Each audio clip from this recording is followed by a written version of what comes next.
한마디로 말해서 오늘은 지진과 전쟁 같은 재난이나 재앙을 경제학에서 어떻게 바라보는지에 대한 이야기를 나눠보겠습니다. 이완배 기자의 경제의 속살. 오늘은 문태준 시인의 시집 먼 곳에서 몇 편 읽어드리겠습니다. 정선태 교수의 오늘을 읽는 책. 네, 오늘은 국정감사에서 제기된 적폐 현황에 대해 말씀드리겠습니다. 김성회의 답, 정, 너.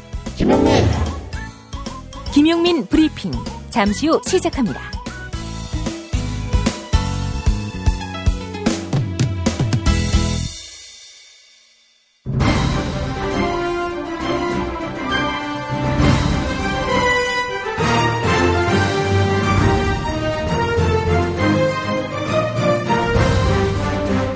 김용민 브리핑.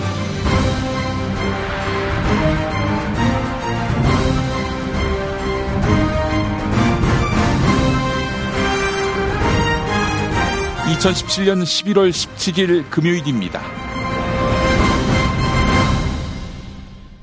공동경비구역 JSA에서 왜 북한을 상대로 대응 사격하지 않았느냐고 캐묻는 자유한국당 의원들이 있습니다. 전쟁이 나거나 말거나, 한 가정의 소중한 자식인 장병이 죽거나 말거나, 국가 공동체가 결단나거나 말거나, 그들의 악취나는 입담은 점점 옥타브가 높아져만 갑니다. 포항 지진으로 인한 노후원전, 월성원전 1호기에 대한 우려를 괴담으로 일축하면서 핵 발전소는 안전하다고 떠들어댄 자들, 이 자들입니다. 요즘 이 자들은 전병헌 현직 청와대 정무수석에 대한 수사라는 최고의 정치 공세 아이템을 못 본 척합니다. 자기들은 더 먹었다는 이야기지요. 국리민복 따위는 관심에 없고 오로지 자신들의 정치 생명 연장에만 혈안이 된 자들, 이 자들에게 권력을 넘겨준 9년, 이 9년은 국가 권력이 흉기가 될 수 있음을 확인한 잔인한 세월입니다. 그 세월 또 돌아갈 수는 없겠죠. 자, 그나저나 다스는 누구 겁니까?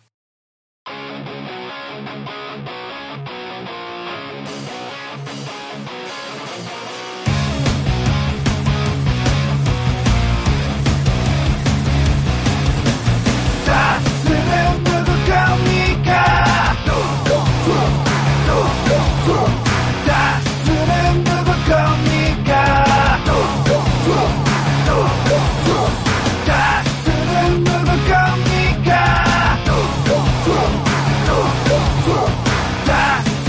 누구 겁니까?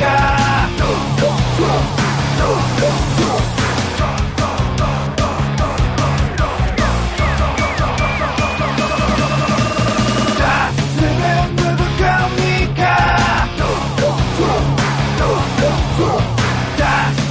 누구 겁니까? 다스는 누구 겁니까? 다스는 누구 겁니까? 다스는 누구 겁니까?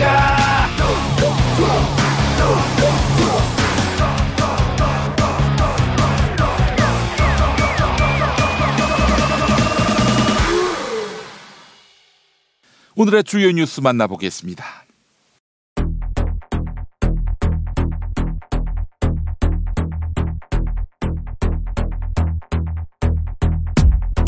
그제 경상북도 포항에서 규모 5.4의 지진이 발생하면서 어제 예정됐던 대학 수학 능력 시험이 일주일 뒤로 연기됐는데요.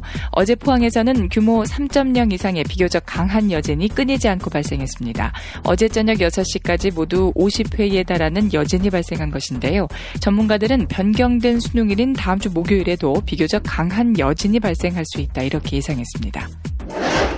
검찰이 친박계 최경환 자유한국당 의원에 대한 수사에 나섰습니다. 박근혜 정부 시절 실세로 불리던 최경환 의원이 국가정보원으로부터 특수활동비를 받았다, 이런 정황을 포착한 것입니다.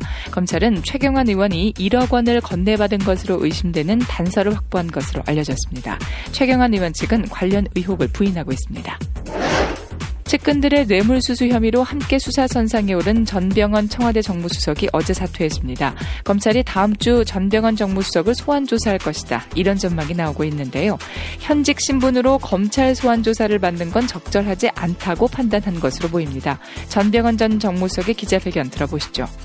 저는 오늘 대통령님께 사의를 표명했습니다. 결과적으로 누를 끼치게 되어 참으로 참담한 심정입니다. 하지만 전병헌 전 정무수석은 어떤 불법도 관여하지 않았다고 밝히며 결백을 주장했습니다.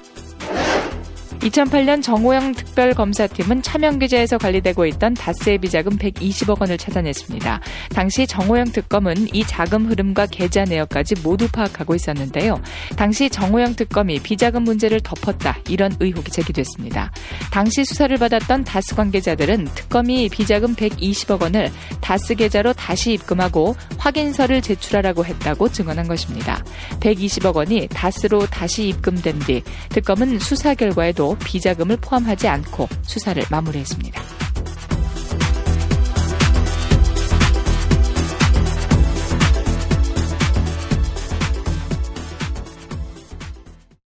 국정농단처럼 우리 사회 은밀하고 전문적인 영역에서 일어나는 사학비리, 방산비리, 회계부정들은 내부자연 제보 없이는 좀처럼 드러나지 않습니다. 그러나 현행 내부고발자 보호제도는 그 실효성과 효과가 미흡해 공익제보자 스스로 자신을 지키고 법과 싸워하는 슈퍼맨으로 만들고 있습니다. 부정부패가 사라지는 첫걸음은 공익제보자에 대한 철저한 보호와 보상입니다. 아름다운 재단이 공익제보자를 지원하는 어쩌다 슈퍼맨 캠페인을 시작합니다. 투명한 사회를 위한 이 캠페인에 많은 참여 부탁드립니다. 어디선가 나타나서 생명을 구하고 정의를 지키는 영웅 슈퍼맨. 우리 주변에도 많은 슈퍼맨이 있습니다. 바로 공익제보자입니다. 어쩌다 슈퍼맨이 되어야만 했던 그들에게 세상은 따뜻하지 않았습니다. 수많은 생명을 살린 2명의 간호조무사는 권고사직을 당했고, 장애인의 인권을 위해 싸운 선생님은 결국 사직했습니다. 어려움을 감내하고 있는 슈퍼맨들에게 이제 우리가 감사를 전해야 할 때입니다. 시민사회 지지 캠페인 어쩌다 슈퍼맨에 함께해주세요. 아름다운 재단.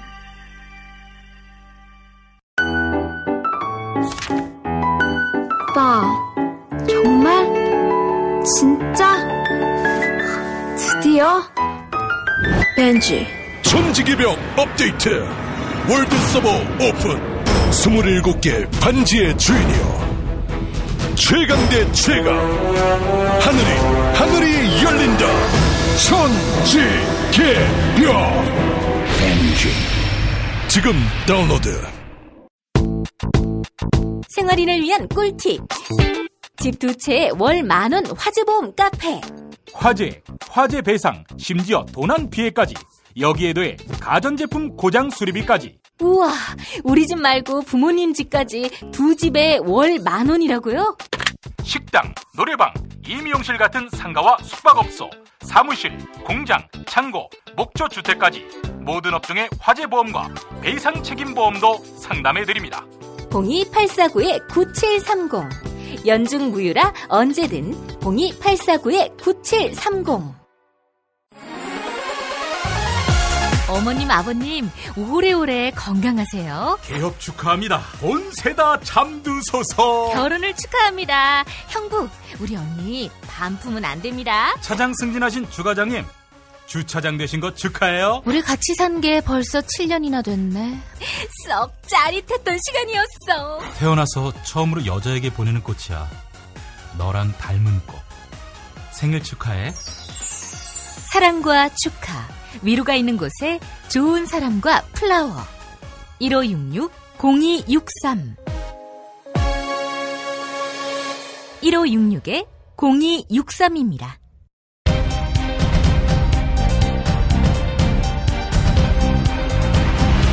김용민 브리핑 스페셜 강력한 인터뷰. 오늘은 특별한 시간으로 꾸밉니다. 조선일보가 포항 지진을 보도하면서 원전은 문제없다 거듭 강조하고 있습니다. 최근 신고리 5, 6호기 건설 재개 결정 이후 기세 등등한데요. 과연 맞는 말인지 조선일보가 입막으려고 길을 쓰는 분을 만나보겠습니다. 김익종 동국대 의대 교수입니다.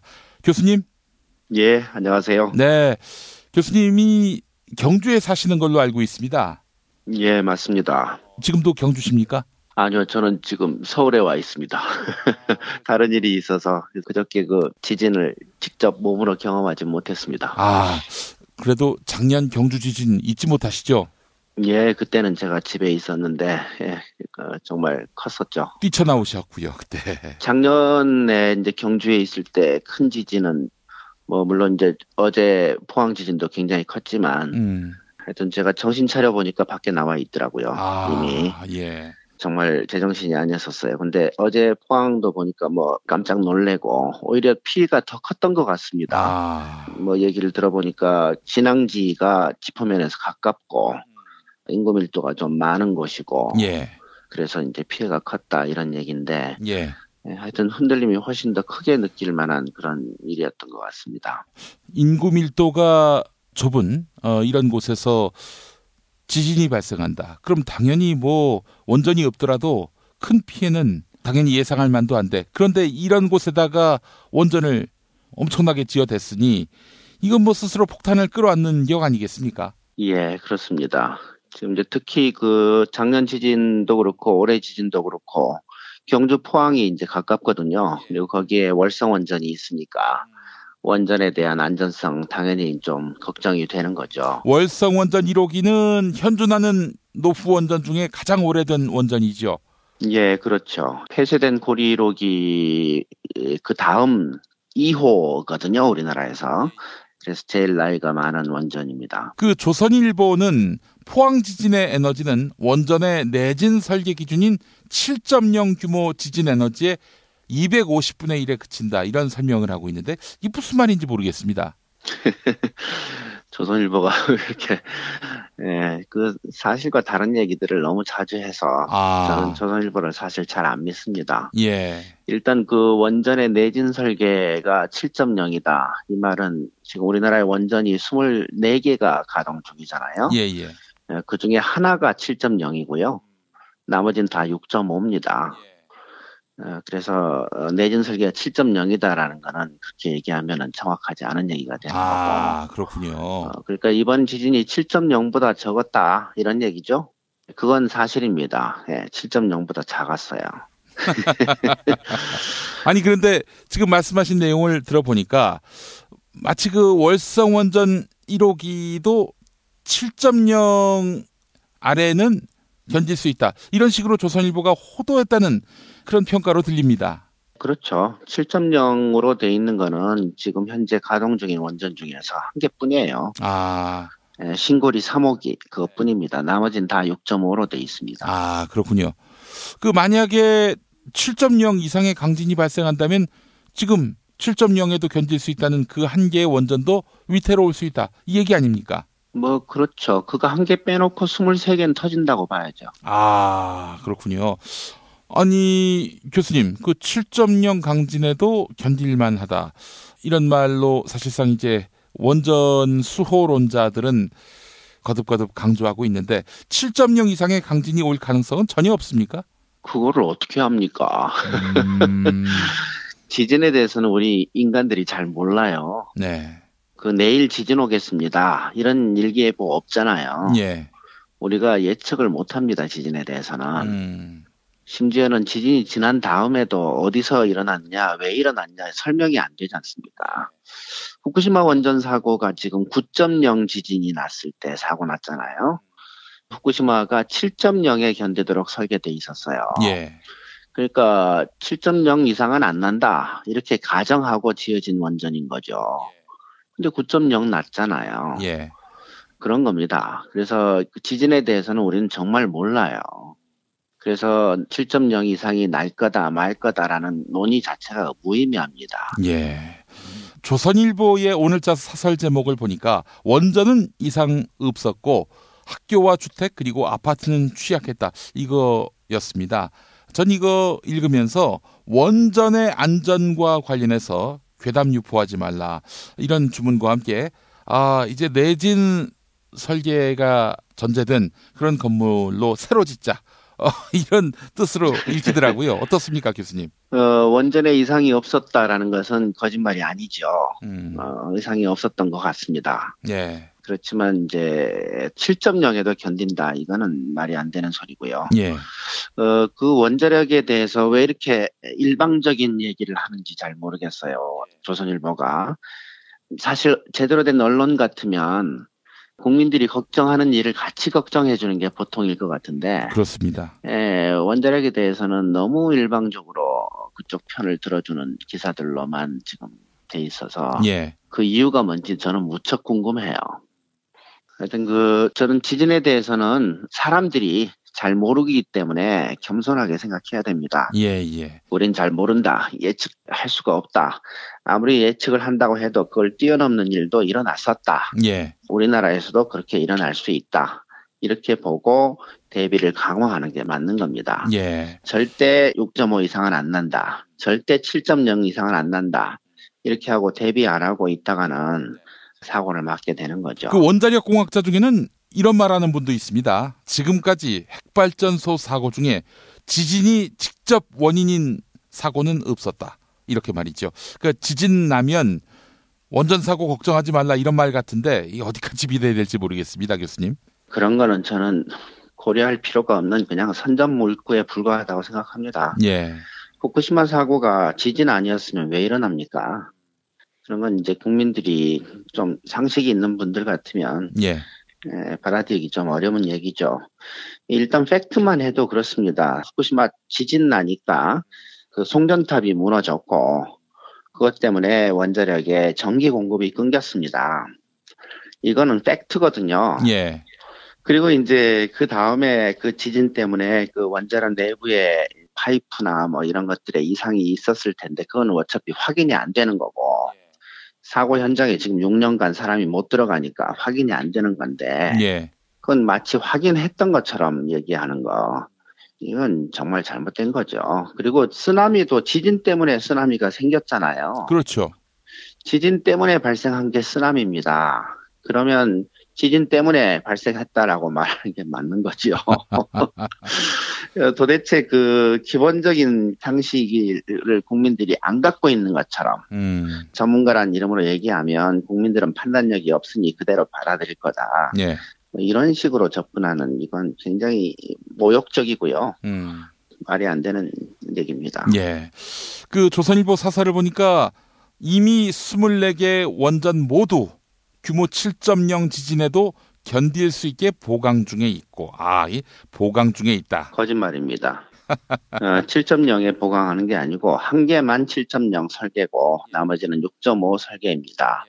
근데 이제 6.5의 기능을 못하고 있을 거예요. 그래서 그 6.5 이상은 되도록 그렇게 지금 보강하고 있는 겁니다. 보강을 하더라도 7.0 수준으로 맞추지는 못하는 것이다. 그렇죠.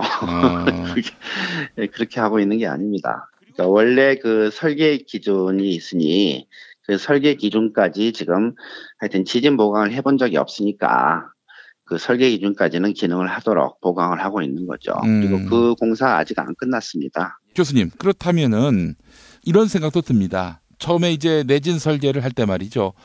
6.5로 완공했단 말이죠. 그 시간이 갈수록 감가상각이 되지는 않을까요? 이런 표현이 적절한지 모르겠습니다만은. 예, 그렇죠. 그 내진 설계 기능이 이제 떨어지겠죠. 저는 그런 것까지 평가할 실력이 안 되는데요. 그래서 계속 보강하고 보수하고 해야 되겠죠.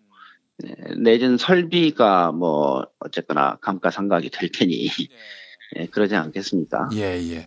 알겠습니다. 자, 교수님 이제 뭐 얼마 전에 신고리 569기 공사 재개 결정이 나왔습니다. 수기민주주의의 과정을 거쳤다 해서 뭐 많은 언론들이 찬사를 보냈는데 어떻게 보셨어요? 뭐 일단 제가 원하던 결과가 아니라서 굉장히 속상했죠. 그리고 다시 한번 느꼈던 게 그 원자력에 대해서 우리 국민 전체가 지금 수십 년간 홍보가 돼 있는 상황이거든요. 원자력 위험하다는 얘기보다는 안전하다. 그다음에 대안이 있다는 얘기보다는 대안이 없다. 뭐 이런 식으로의 정보들만 오랫동안 이렇게 국민들 머릿속에 들어왔던 건데 이제 그거를 바꿔내야 되는 상황이거든요. 그런 일을 이제 오랫동안 들어왔던 얘기를 짧은 시간 동안에 의견을 바꾸는 거는 굉장히 어려워요. 그래서 아예 처음부터 조금 어려운 작업이었다. 그런 생각이 듭니다. 예. 문재인 대통령의 탈원전 기조에 대해서 비판하는 이들은 영화 판도라를 보고 저렇게 탈원전의 철학을 갖게 됐다고 하는 건데 판도라 자체가 허위 사실에 기반한 영화다 이런 지적을 합니다. 교수님도 그 영화 보셨죠? 예, 그 영화 만드는데도 조금 관여를 했었죠. 예. 그 말이 안 되는 소리고요. 그건 틀렸습니다. 일단 그 판도라 영화 만들어진 게 얼마 안 되고요. 문재인 대통령은 저번 대선 때도 탈원전을 공약을 했어요. 예. 그러니까 판도라 만들기 시작하기 전부터 탈원전 공약을 했던 분입니다. 예, 그래서 그 판도라 영화 때문에 탈원전 의견을 갖게 됐다는 거는 팩트가 틀렸죠. 예. 자, 그렇다면은 지금 저쪽 진영에서는 어떻게든 이 원전을 최소한 유지는 해야 한다.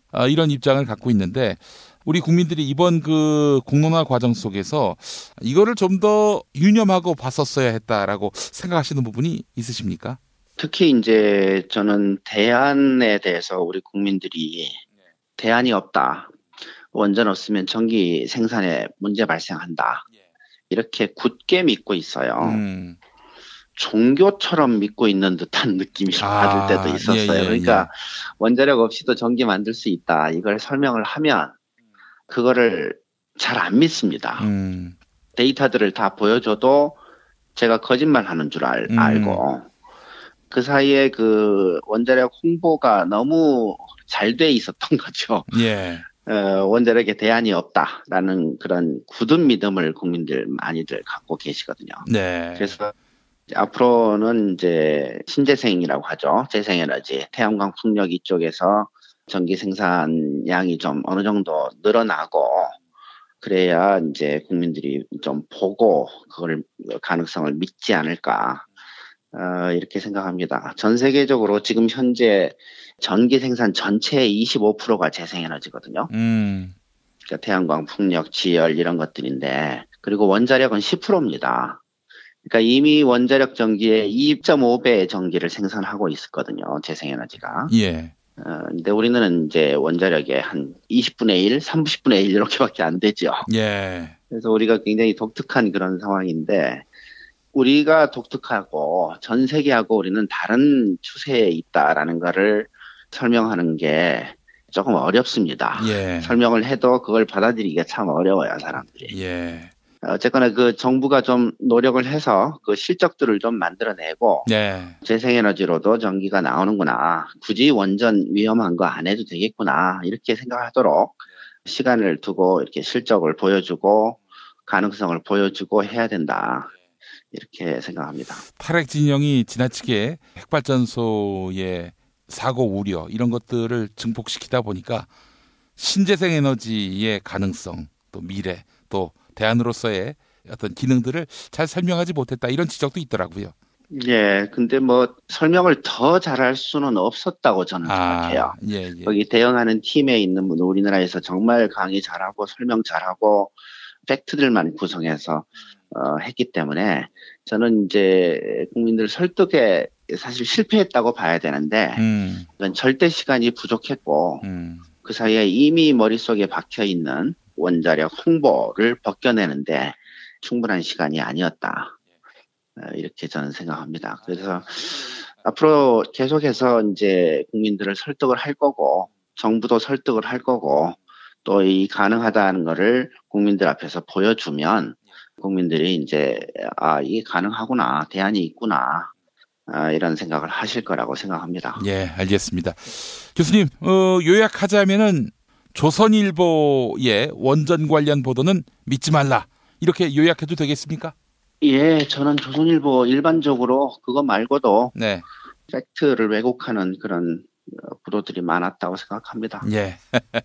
알겠습니다. 교수님, 오늘 인터뷰 감사합니다. 예, 고맙습니다. 동국대 의대 김익중 교수였습니다.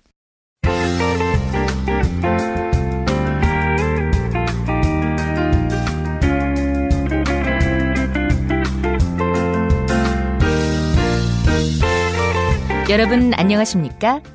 지금부터 전국 16개 시도교육청과 무관한 2017학년도 뉴스 듣기 능력평가를 시작하겠습니다. 수험생 여러분께서는 팟캐스트의 음량을 알맞게 조절하여 주시기 바랍니다. 모든 문제는 한 번씩만 들려드리니 잘 듣고 지시에 따라 물음에 답하시기 바랍니다. 이제 시작하겠습니다. 카카, 큰일 났습니다. 뭐가 또 큰일 났어요? 카카떼 국정원장 셋중 둘이 구속됐습니다. 특수활동비 상납건과 관련해서요. 아니, 셋중 둘? 그럼 한 명 구속 안 된 사람은 누구야? 혹시 내 비서실장이던 이병기? 아니면 보수의 아이콘 남재준? 아닙니다. 둘 다 구속됐고요. 이병호 영장만 기각됐습니다. 아, 그래. 이병호가 박근혜 각하는 국정원의 돈 손 안 댔습니다. 이렇게 증언한 모양이지. 진실을 말하면 당연히 구속을 피할 수 있지 않겠어? 아닙니다. 다 인정했습니다. 한 사람 남김없이 다 각하한테 특수활동비 갖다 바쳤다고 실토했습니다. 그 돈 안 받았다고 주장하는 유일한 분은 바로 각하고요. 아이 씨발, 뭐 그러면은 나는 모른다고 하는 수밖에 없겠네. 어? 만약 계속 추궁하면 레이저를 발사하면 될 것이고. 카카, 근데 삼성동에서 내곡동으로 이사할 때 집값을 국정원 특수활동비로 내셨다는 증언이 있던데요. 뭐? 내곡동 집에? 야, 그 말이 되는 소리를 해. 어? 내곡동으로 이사할 때 난 감옥에 있었거든. 그때 감옥에 있었다고 그 돈 거래는 나와 무관하다?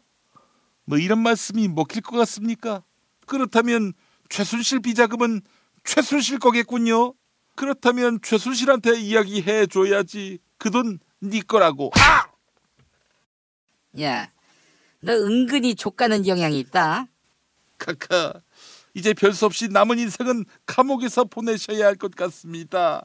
오랜 감옥 생활, 건강이 최선이지요. 그 사이에 바디로직을 입어보시면 어떨까요? 골반이나 체형이 반듯하게 바뀝니다.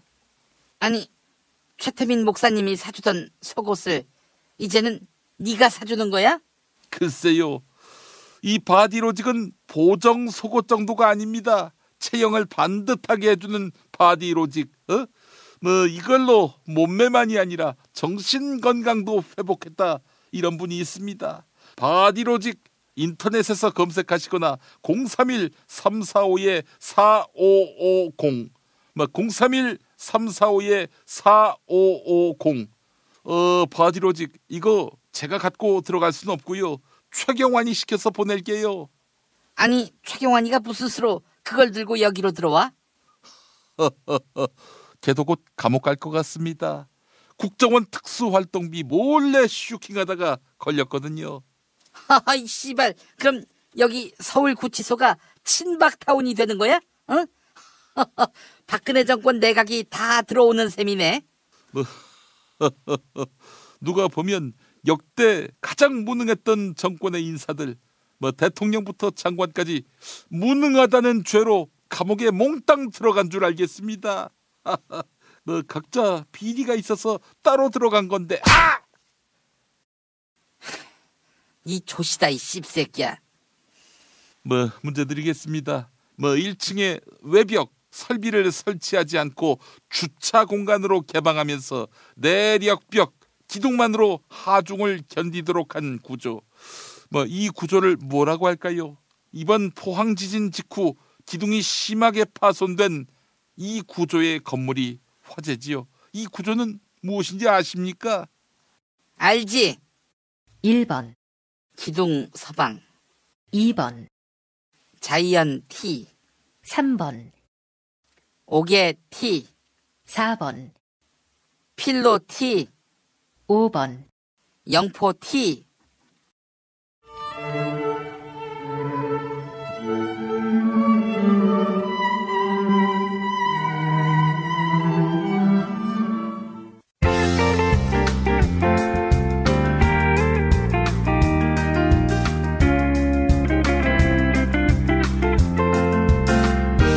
수고하셨습니다.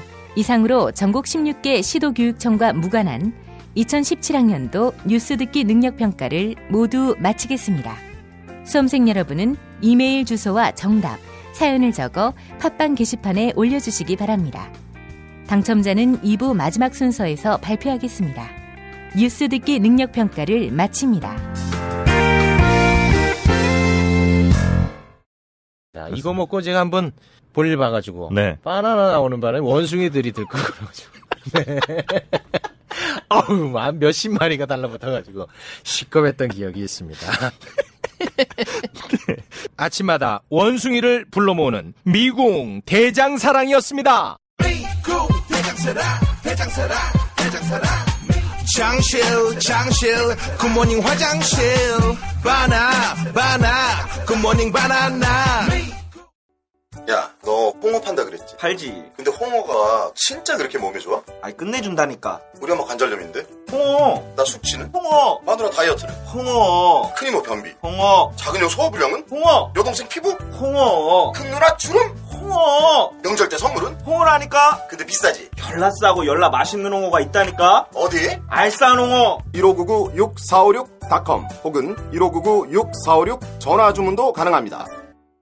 골반 잡자 바로 잡자 바디로직, 허리 통증 바로 잡자 바디로직, 몸매 교정 바로 잡자 바디로직, 자세가 좋아지는 골반 교정 타이즈 바디로직. 검색창에 골반 교정 바디로직. 삐딱한 남성 골반 허리에도 역시 바디로직입니다. 바디로직의 효과를 못 느끼셨다면 100% 환불해드립니다. 자세한 환불 조건은 홈페이지를 참조하세요. 스페이드 퀴즈입니다. 돌잔치, 칠순잔치, 가게 홍보, 체육대회, 창사기념일. 정답! 기념품! 문제를 끝까지 들으셔야죠. 이럴 때 사용하는 판촉물이나 기념품, 답례품, 단체 선물 등을 취급하는 전문업체로서 국민을 위해 제대로 일하는 언론과 정당에 후원을 하는 판촉물 전문업체는 어디일까요? 정답! 네피알! 네? 어디라고요? 네피알! 네, 정답입니다. 판촉물이나 단체 선물이 필요할 때 이왕이면 우리 편 회사 네피아를 찾아주세요. 인터넷 검색창에 네피아를 치시거나 032-519-4800으로 전화주시면 친절하게 상담해드립니다. 그런데 상품은 뭔가요? 네피아를 가서 고르세요. 3만 가지가 넘는 물품이 있어요. 김용민 브리핑 뉴스듣기 능력평가 정답 맞히신 분들 소개합니다. 어제 뉴스듣기 능력평가 문제는 포항에 위치한 대학교이자 김프로의 모교를 맞히는 거였죠. 정답은 한동대학교입니다. 당첨자 두 분에게는 도서출판 YB에서 협찬하는 도서 왜 사람이 많으면 대화하기 어려울까를 선물해 드립니다. 여러 사람이 모인 자리에서 입이 쉽게 열리지 않는 분들, 그리고 회의나 미팅처럼 다수와의 대화가 두려운 분들에게 도서 왜 사람이 많으면 대화하기 어려울까 추천해드립니다. 다른 당첨자에게는 애주가들의 핫 아이템 술친굼 한 박스 보내드립니다. 금요일 정답자 가운데 한 분에게는 남도 먹거리에서 협찬하는 식품 꾸러미 상품 선물해드립니다. 금요일 정답자 가운데 다른 한 분에게는 골반 보정 속옷 바디로직 리포머 팬츠 선물해드립니다. 금요일 정답자 가운데 다른 한 분에게는 머문 빌리지 이용권 격주로 보내드립니다. 정답자 해림 해연맘님, 포항과 인근 지역에 피해가 너무 많은 것 같아 걱정이네요. 구름신발님, 김프로의 분석 흥미진진했습니다. 문통방통 끝말잇기 당첨자께는 별을 따다 구운 과자 롤카스테라 선물해드립니다. 주문 전화 033-646-2668, 인터넷 주문 베이킹파머.co.kr입니다. 어제 문통방통 끝말잇기 시작 글자 졸도의 도였는데요. 당첨자 인지저스님, 끝말잇기는 도로 들어가라. 안철수 씨는 무릎팍도사에 출연하기 전으로 돌아가시기 바랍니다. 김용민 브리핑 뉴스듣기 능력평가 오늘도 많은 참여 부탁드립니다.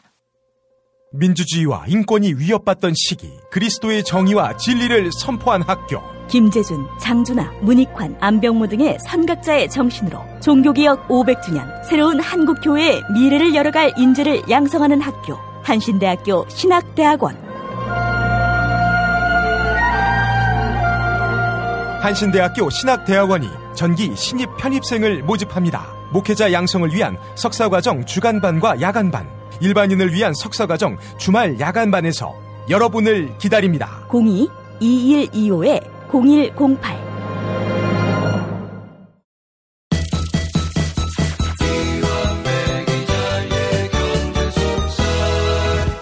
민중의 소리 이완배 기자 만나겠습니다. 이완배 기자님. 네, 안녕하십니까. 네.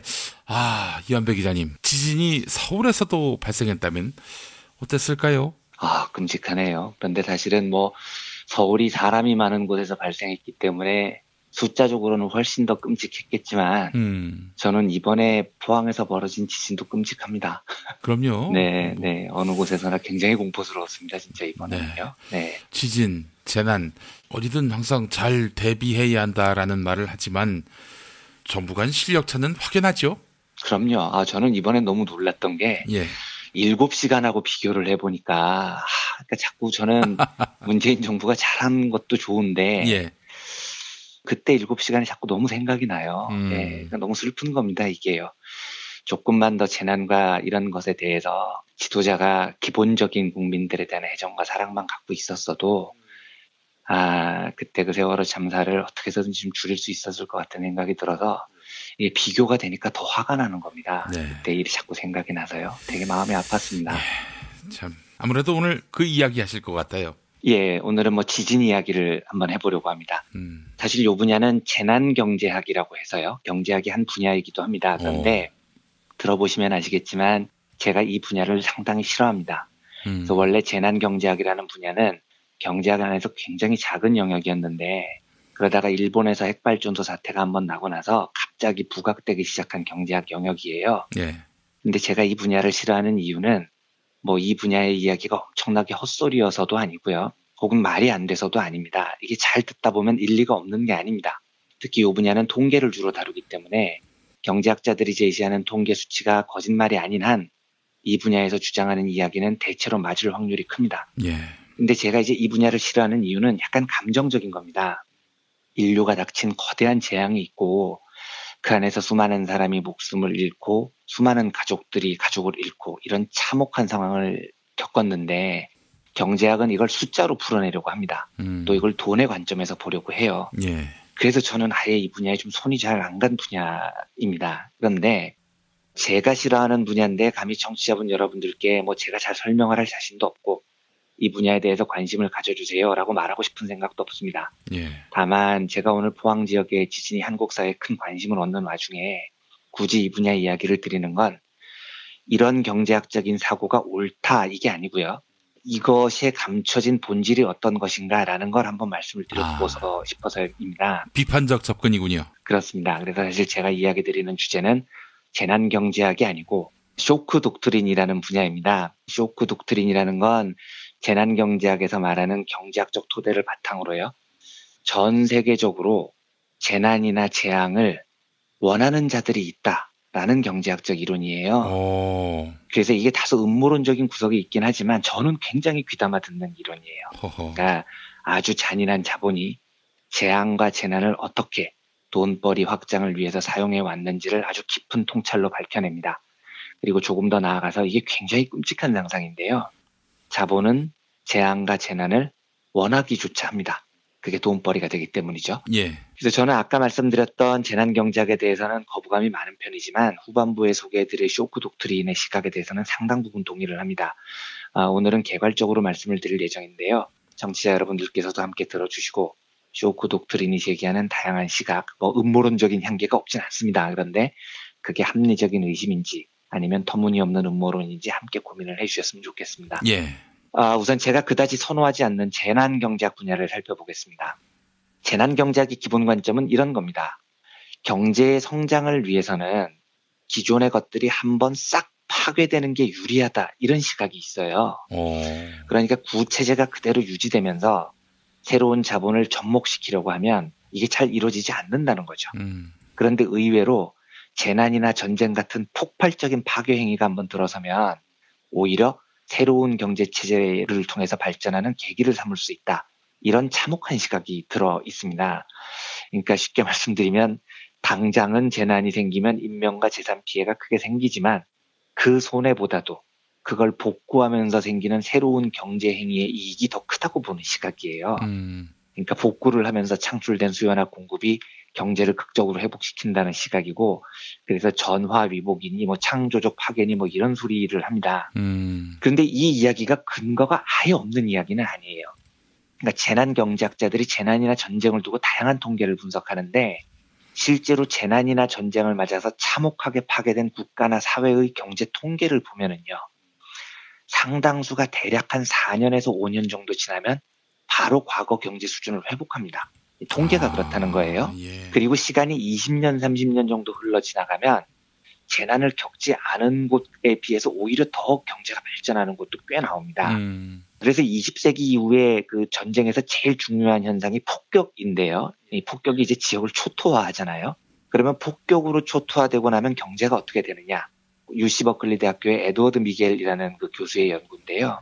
미국이 이제 워낙 그 20세기 들어서 전쟁을 많이 벌였으니까 대대적으로 폭격을 벌인 지역을 한 40년 정도 분석을 해봅니다. 그런데 폭격이 굉장히 심한 곳이든 전쟁이 났는데 폭격이 없었던 곳이든 경제 발전 성장 속도는 거의 비슷하다는 통계를 1차적으로 발표를 합니다. 그러니까 이 연구 발표를 받아서 컬럼비아 대학교의 그 도널드 데이비스라는 경제학자가 있는데 2차 대전 때 그러면 히로시마와 나가사키 핵폭탄 폭격이 있었던 지역이죠. 요 지역의 경제는 장기적으로 어떻게 변했느냐를 살펴봅니다. 그래서 내린 결론이 핵폭탄 같은 엄청난 폭격이 있어도 일정한 시간이 지나면 경제가 원상태로 돌아온다. 다시 이런 결론을 냅니다. 한국전쟁도 연구 대상이 됩니다. 한국전쟁이야 뭐 더 말할 나위 없는 민족의 참화인데 이걸 경제 지표로만 살펴보면은요. 남한하고 북한 모두 1958년에 전쟁 직전의 경제 수준으로 금방 회복을 해요.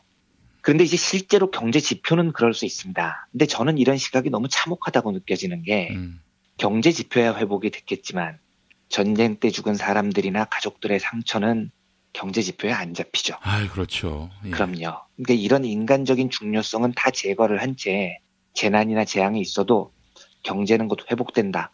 혹은 더 발전한다라고 말하는 시각은 하여간 저는 좀 제정신으로 읽어나가기 어려운 그런 논문들이에요. 뭐 사실이건 아니건요. 그런데 이 참혹한 시각이 옳건 그르건 가네요. 이런 시각들 사이에 숨겨진 자본의 저의랄까? 이런 걸 확인을 좀 해봐야 됩니다. 이게 바로 그 유명한 쇼크 독트린이라는 시각인데요. 예. 쇼크 독트린은 나오미 클레인이라는 캐나다 출신 작가가 쓴 책의 제목이기도 하고 이 책을 바탕으로 만들어진 다큐멘터리 영화 제목이기도 합니다. 그런데 이 다큐멘터리는 전주국제영화제에서 상영이 된 걸로 제가 알고 있는데 한국에서는 이 영화를 자막이 있는 자막본으로 구하기 어려울 거예요. 그래서 저도 구해보려고 노력을 했는데 못 구했습니다. 대신 책은 나와 있어요. 쇼크 독트린. 부제는 The Rise of Disaster Capitalism이라고 되어 있는데 재앙 자본주의의 발호라는 부제입니다. 되게 엄청 두껍습니다. 저는 그 600페이지가 넘는 책을 읽는데 한 달 걸렸었던 것 같아요. 그런데 굉장히 재미있습니다. 흥미롭게 적혀 있는 책입니다. 세계적으로 재앙과 재난을 유발하는 미국의 미친 자본주의에 대한 놀라운 시각이 들어있어요. 쇼크 독트린이라는 말은요. 독트린이 원래 정치적 신념 이런 뜻이죠. 그리고 국제사회에서 자기 나라의 정책의 원칙을 공식적으로 표명하는 걸 독트린이라고 하는데 나오미 클레인이 주장을 하는 이 쇼크 독트린은 우파 자유주의 이념주의자들이 큰 재난이나 위기를 맞았을 때 국민들이 막 우왕좌왕하는 틈을 타서 요때를 선동을 해서 자기들이 원하는 체제로 사회를 이끌어가기 위해서 전략을 탁 선포해버린다. 이런 뜻이 들어가 있습니다. 그러니까 이 말은 재난이나 재앙은 일단 국민들을 쇼크에 빠지게 하죠. 그리고 이 쇼크 상태를 적절하게 자본이 이용을 한다는 겁니다. 요 이론의 바탕에 대한 심리학적인 연구가 있습니다. 좀 듣기에 끔찍했을지 모르겠지만 고문에 관한 연구입니다. 고문이요? 예, 독재정부 시절에 우리도 이런 사례들이 참 많죠. 그런데 고문을 가할 때 영화 같은 걸 보면은요, 막 일방적으로 고통만 주는 건 하수예요. 근데 사람들에게 일단 상당한 고통을 가하면 사람들이 고통 때문에 멘탈이 붕괴가 됩니다. 근데 거기다 대고 계속 고통을 주는 게 아니고 멘탈이 붕괴된 사람한테 다가가서 당근을 주는 일을 합니다. 헛된 희망을 심어주죠. 일종의 회유. 그렇죠. 회유죠. 회유고 심지어 어떤 짓도 하냐면 야한 동영상을 틀어주기도 한다고 해요. 그러니까 성욕을 자극하는 겁니다. 너 이대로 가면 죽을 것 같은데 잠자리 한번 갖고 싶지 않아? 이런 거 먹고 싶지 않아? 혹시 나가서 잘 살고 싶지 않아? 뭐 이런 희망을 막 옆에서 부추겨 주는 겁니다. 그러면 이 사람은 고문의 고통으로 완전히 붕괴된 멘탈 위에서 갑자기 이상한 유혹들을 막 느끼게 됩니다. 잘 살고 싶고 잠자리도 한번 갖고 싶고 먹고 싶고 막 이런 유혹들을 막 받아들이는데 이때 이 유혹을 진실로 딱 던져주면 붕괴된 멘탈에서 그걸 그냥 받아들이는 겁니다. 그래서 수십 년 된 동지를 배신하고 지금까지 자기가 지켜온 삶을 완전히 부정하고 이런 일이 생긴다는 거죠. 재난자본주의의 쇼크 독트린은 이런 고문 기법을 기반으로 시작이 된다고 설명을 합니다. 고문을 전 국민에게 사용을 하는 셈인 거예요. 그러니까 이제 엄청난 재앙이 딱 내려지면 전 국민들은 고문을 받은 것처럼 멘탈이 나갑니다. 그런데 멘탈이 나간 상태에서 갑자기 헛된 희망을 심어줍니다. 자기들의 이데올로기를 막 주입하죠. 이러면 대중들의 이성이 마비가 됩니다. 이때 자본이 유유히 자기들이 얻고 싶은 걸 얻어나간다는 이야기입니다. 그러면 이제부터 이런 상상을 해봐야 됩니다. 진짜로 자기가 원하는 시스템을 사람들이 재난으로 쇼크에 빠진 상황을 이용해서 자본이 주입하려고 한다면은요. 클레이는 이제 이런 짓을 하는 자들을 신자유주의자들하고 월가라고 지목을 하는데요. 그러면 이 신자유주의자들과 월가는 재앙이나 재난을 원할까요? 원하지 않을까요? 그러니까 아까도 말씀드렸지만 끔찍한 상상인데 클레이는 단언합니다. 자본은 바로 그 재앙과 재난을 수많은 사람들이 목숨을 잃고 쇼크에 빠지는 그 상황을 원한다는 거예요. 그리고 원하는 거에 멈추지 않고 재앙과 재난을 조작해낸다고 주장을 합니다. 그래서 클레이는 그런 세력을 재난자본주의 복합체라고 부릅니다. 군산복합체 같은 거죠. 자본끼리 결탁을 해서 재난을 조장하는 일군의 동맹군 같은 걸 맺습니다. 이름이 너무 좋아요, 근데. 네, 그렇죠. 과도하게 좀 멋있게 보이는 이름이긴 합니다만. 네. 실제로 클레이는요. 1980년 도입된 신자유주의 이 시스템 자체를 쇼크 독트린의 결과물로 봐요. 그러니까 제가 얼마 전에도 한번 말씀드렸지만 신자유주의는 절대로 우연히 생긴 시스템이 아니거든요. 하이에크나 밀턴 프리드만 같은 자유주의자들이 1947년부터 몽펠르랭에서 모여서 소사이어티를 만들어서 33년 동안 준비한 시스템이 신자유주의입니다. 필요한 돈은 전부 월가에서 받았고요. 클레인의 주장은 뭐냐면 결국 얘들이 이렇게 오랫동안 신자유주의를 준비해 오면서 신자유주의를 어떻게 현실화시킬까 고민을 해봤더니 국민들을 쇼크로 빠뜨려야 되겠다라는 결론을 내렸다는 겁니다. 전쟁, 재난, 재앙 같은 각종 혼란을 그래서 만들어냅니다. 그리고 그때를 통해서 야 지금이야말로 기업하기 좋은 나라 만들어야 돼. 민영화시켜야 돼. 하고 자기들이 필요한 이데올로기를 빠른 속도로 확장시켰다는 거죠. 네. 사례를 한번 살펴보겠습니다. 9.11 테러가 벌어졌습니다. 2001년에요. 엄청난 재앙이죠. 온 미국 국민이 멘탈이 붕괴가 됐습니다. 그런데 이때 부시가 무슨 짓을 하냐면요. 야, 우리 복수해야 되잖아. 빨리 효율적으로 복수를 하자. 근데 내가 되게 좋은 방법을 찾아냈어. 테러와의 전쟁을 해야 되는데 이걸 지금 국가가 준비를 하려면 시간도 많이 들거든. 그런데 우리가 돈을 조금만 많이 들여서 민간업체한테 아웃소싱을 하잖아?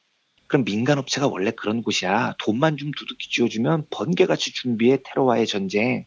그러니까 우리 아웃소싱하자. 이런 정책을 발표를 해요. 그래서 이때 미국 에너지 공급 회사하고 사설 군사 보안업체가 정부로부터 엄청난 지원을 받아서 테러와의 전쟁을 준비를 합니다. 이게 이제 전부 국민 세금으로 이루어진 거죠. 그런데 이게 아무것도 아닌 것 같지만요. 잘 생각을 해보십시오. 이게 뭐냐면 미국이요. 전쟁을 민영화한 겁니다. 그런데 전쟁을 민간업체한테 맡겨서 전쟁을 민영화했다는 이 엄청난 사실을 사람들이 몰랐어요. 그런데 이걸 민간업체한테 맡기면은요. 전쟁을 민영화하면은요. 세상이 얼마나 끔찍해질까요? 민간 기업은 오로지 이윤을 쫓는 곳입니다. 그러면 민영화된 전쟁 상황에서 이 전쟁을 맡은 민간 기업은 전쟁을 무조건 원하는 겁니다.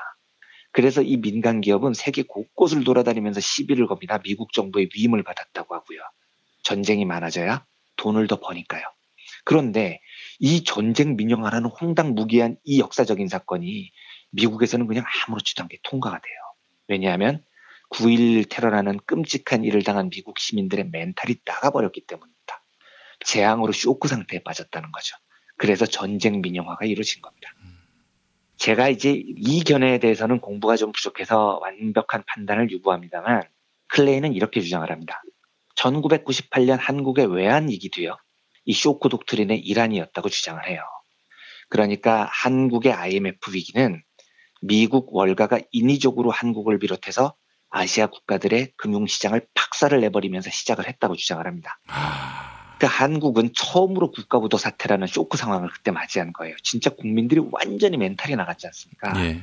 근데 이 쇼크를 탁 이용해서 신자유주의자들이 한꺼번에 한국에 급속도로 그 사상을 주입을 시켜버립니다.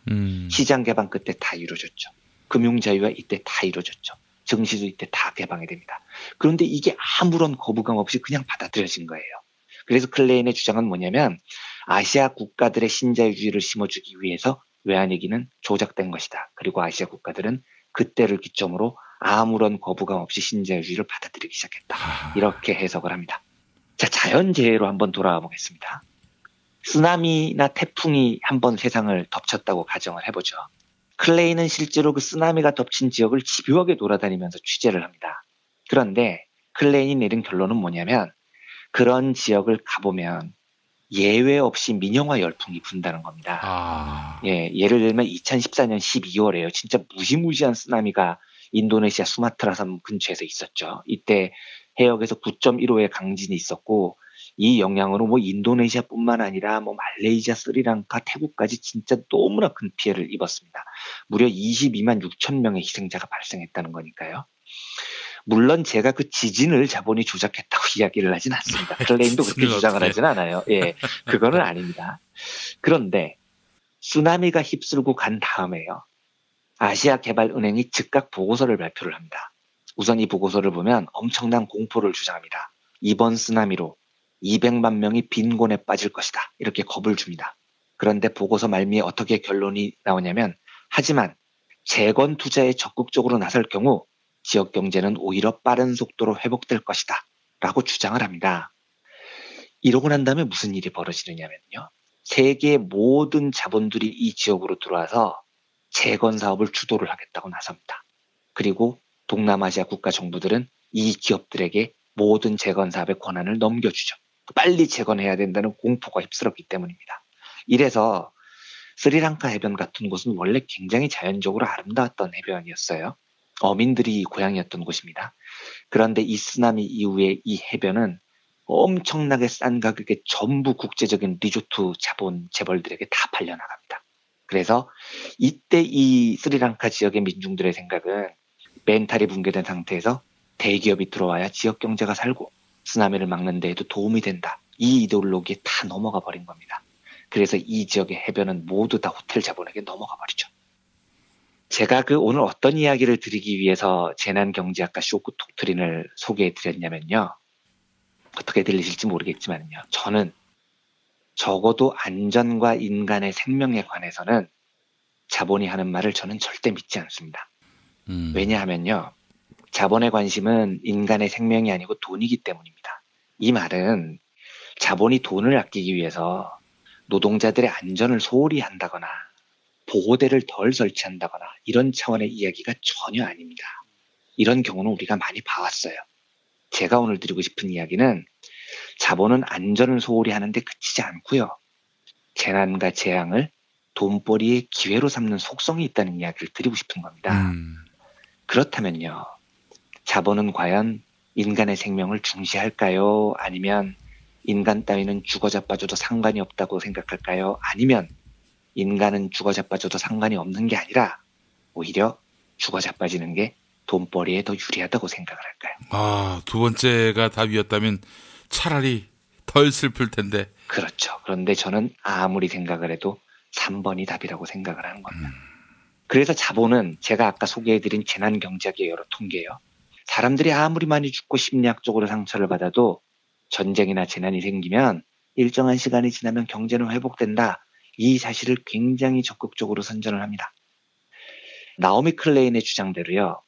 저는 재난자본주의 복합체를 이뤄서 전쟁과 재난을 조작하는지까지는 저는 알 수 없어요. 팩트를 확인을 못했으니까요. 하지만 이것만큼은 확신합니다. 자본은 재난이건 전쟁이건 일정한 지역과 국가가 폐허가 되는 것을 절대로 싫어하지 않습니다. 이런 본성을 가진 자들이 핵발전소는 안전하다라고 주장을 하거나 내진 설계는 잘 돼 있다 이렇게 말하면 이걸 믿을 수 있겠습니까? 저는 못 믿겠다는 이야기입니다. 쇼크 독트린의 주장은 안전과 생명에 관한 한 자본을 믿지 말아야 한다는 중요한 교훈을 우리에게 안겨줍니다. 그래서 저는 이번 지진 사건을 겪으면서요. 한국 사회가 뼈저리게 깨닫고 합의해 나갔으면 좋겠습니다. 안전과 생명에 관한 한 자본이 아니라 공공이 주도를 해야 된다는 사실을요. 그런 차원에서 오늘은 재난경제학이라는 약간 생소한 분야와 쇼크 독트린이라는 재난에 대한 경제학적인 두 가지 시선을 동시에 소개해드리는 시간을 가져봤습니다. 네, 원전 마피아들의 논리에는 국민도 없고 국민의 안전도 없다. 네, 저는 믿지 못합니다. 어떤 통계를 대놔도 저는 믿지 못합니다. 저도 안 믿겠습니다. 네. 예, 모두 안 믿어야 이 자들이 국민의 안전 신경 쓰거든요. 전혀 안 믿겠습니다. 자, 이완배 기자님 한 주 동안 고생하셨습니다. 네, 감사합니다.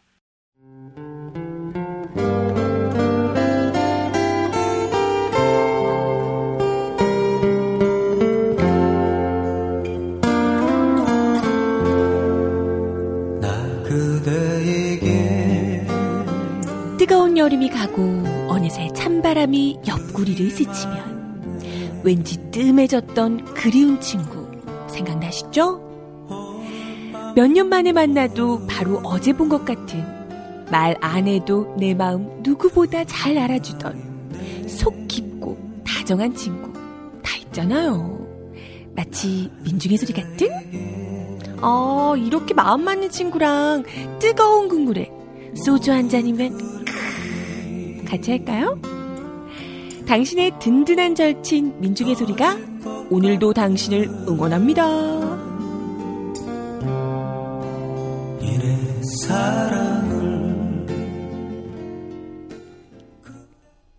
민중의 소리 후원 전화 1661-0451 1661-0451 민중의 소리. 진실은 반드시 밝혀진다고. 무엇이 진실입니까? 대통령이라고 하는 지위를 진실을 밝히지 않는 데에 역이용해서. 김보영 아나운서가 함께합니다. 아프니까 팩트다. 안녕하세요. 아프니까 팩트다 김보영입니다. 그제 경상북도 포항에서 규모 5.4의 지진이 발생했죠. 이에 따라 문재인 정부의 탈원전 정책에 대한 찬반 논쟁이 다시 뜨거워지고 있습니다. 먼저 환경운동연합은 지난해 경주 지진에 이어 양산 단층대에서 지진이 일어났다 이렇게 밝히며 탈원전 정책을 더 강하게 추진해야 한다고 주장했는데요. 원자력계는 오히려 이번 포항 지진으로 핵발전소의 안전성이 입증됐다고 반박했습니다. 지진이 발생했음에도 이상이 발생한 핵발전소는 한 곳도 없으며 모두 정상 가동됐다는 것입니다. 한편 대표적인 원전론자인 주한규 서울대 원자핵공학과 교수는 경주 지진과 후쿠시마 원전 사고를 연관해 한국 원전 위험성을 과장하는 것은 사실 왜곡이다 이렇게 강조했습니다. 후쿠시마 사고 원인은 쓰나미이고 50년이 넘는 세계 원전 역사상 지진이 원전 사고의 직접적인 원인이 된 경우는 없다는 얘기입니다. 하지만 경주 지진과 포항 지진은 활성 단층인 양산 단층대에서 일어났습니다. 더욱이 양산 단층대에는 모두 18개의 원전이 운영 중입니다. 원전이 밀집된 지역에서 언제든지 지진이 발생할 수 있다는 것입니다. 또한 2011년 동일본 대지진과 지난해 구마모토 대지진으로 한반도의 단층 구조가 변했다는 분석이 나오는데요. 경주 지진과 포항 지진으로 이러한 분석에 힘이 실리는 상황입니다. 이에 따라 지질 전문가들은 규모 5.4보다 더 큰 지진이 올 가능성도 있다고 입을 모읍니다. 현장 정밀 분석에 들어간 지질학계는 바짝 긴장하고 있는데요. KBS에 출연한 홍태경 연세대학교 지구시스템과학과 교수의 인터뷰 들어보시죠. 한반도에서 발생 가능한 최대 지진이 규모 7 내외로 선정되고 있으므로 지금 발생한 지진에 의해서 추후에 보다 더 큰 지진을 유발할 가능성도 있습니다. 지질 전문가들은 500년마다 찾아오는 한반도의 강진 주기가 현실화되는 것 아니냐 이렇게 우려하고 있는데요. 현재 양산단층대에서는 5기의 원전이 추가로 건설 중입니다. 지금까지 아프니까 팩트다였습니다. 한글도 남보다 빨리 깨치고 참 똑똑했는데 갈수록 실력이 뒤처지는 것 같아 걱정이에요. 혹시 초등학교 교과서 본 적 있어요? 어려운 어휘가 너무 많아요. 학교에서는 어휘 개념을 하나하나 설명해줄 시간이 정말 부족하잖아요. 그럼 어떡하죠? 내 아이의 어휘만큼은 내가 책임져야죠. 어휘 공부의 정성. 초등어휘 3000, 초등어휘 5000. 검색창에 초등어휘 3000을 쳐보세요. 이거 귀한 거니까 꼭 갚아. 이 드디어 들어왔습니다. 상쾌한 아침을 위한 군뱅이. 다음날 막 속이 안 좋고 막 머리 아픈 상황이 지속이 되면 술 마시는 사람들은 진짜 고민이거든요. 그런 분들을 위해서 상쾌한 아침을 위한 술친굼이 창조됐습니다. 술친굼 먹으면 술자리에서 완전 날아다니잖아. 음주 생활의 퀄리티가 달라진다니까. 어쩐지 하느님이 술만 내리실 일 없습니다. 이 연말 회식도 술친굼만 있으면 걱정 없어. 연말 회식 절대 강자 술친굼. 술친굼 공식 쇼핑몰 회원만을 위한 추가 증정 이벤트를 확인하세요. 네이버에 술친굼을 검색하세요. 충남 금산의 넓은 인삼밭. 정성농장을 일군 농부아버지 이정열 씨. 자연은 노력한 만큼 내어준다. 그 자연의 마음을 알기에 정성농장을 더불어 일구는 아들 이성규 씨도 아버지에게 배운 것처럼 정직하고 또 성실하게. 정성농장 홍삼은 인삼 재배부터 가공 판매까지 모두 책임지고 있습니다. 그래서 대한민국 1등 품질을 자부합니다. 검색창에 정성농장 홍삼을 검색해주세요. 정성농장 홍삼. 전화문의는 010-9754-6972.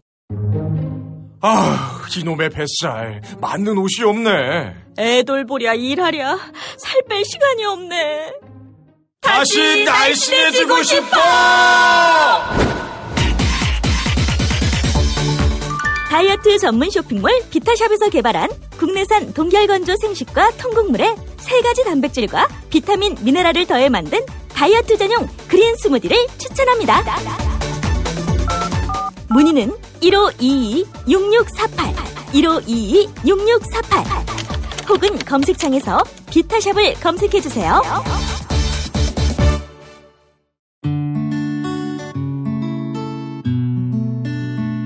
당신과 내가 좋은 나라에서 그 정의로운 나라 그곳에 산다면 난 그냥 좋아서 웃기만 할 거예요.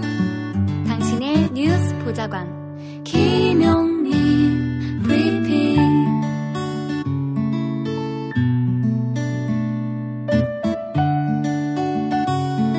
대한민국 뉴스 브리핑의 선두주자 김용민 브리핑. 계속해서 김보영 아나운서가 오늘의 날씨를 전해드립니다. 날씨를 전해드리겠습니다. 오늘은 비 소식이 있어서 어제보다 더욱 심한 추위가 예상됩니다. 전국이 차차 흐려져서 낮부터 밤까지 곳곳에 비가 오겠는데요. 비는 중부지방을 시작으로 점차 전국으로 확대되겠습니다. 예상되는 비의 양은 제주도에서 10에서 40mm, 그 밖에 전국은 5에서 10mm로 양은 많지 않겠습니다. 다만 기온이 낮은 강원 산간과 북부 내륙에는 1에서 3cm의 눈이 쌓이는 곳이 있겠습니다. 여기는 대한민국 브리핑 1번지 김용민 브리핑입니다.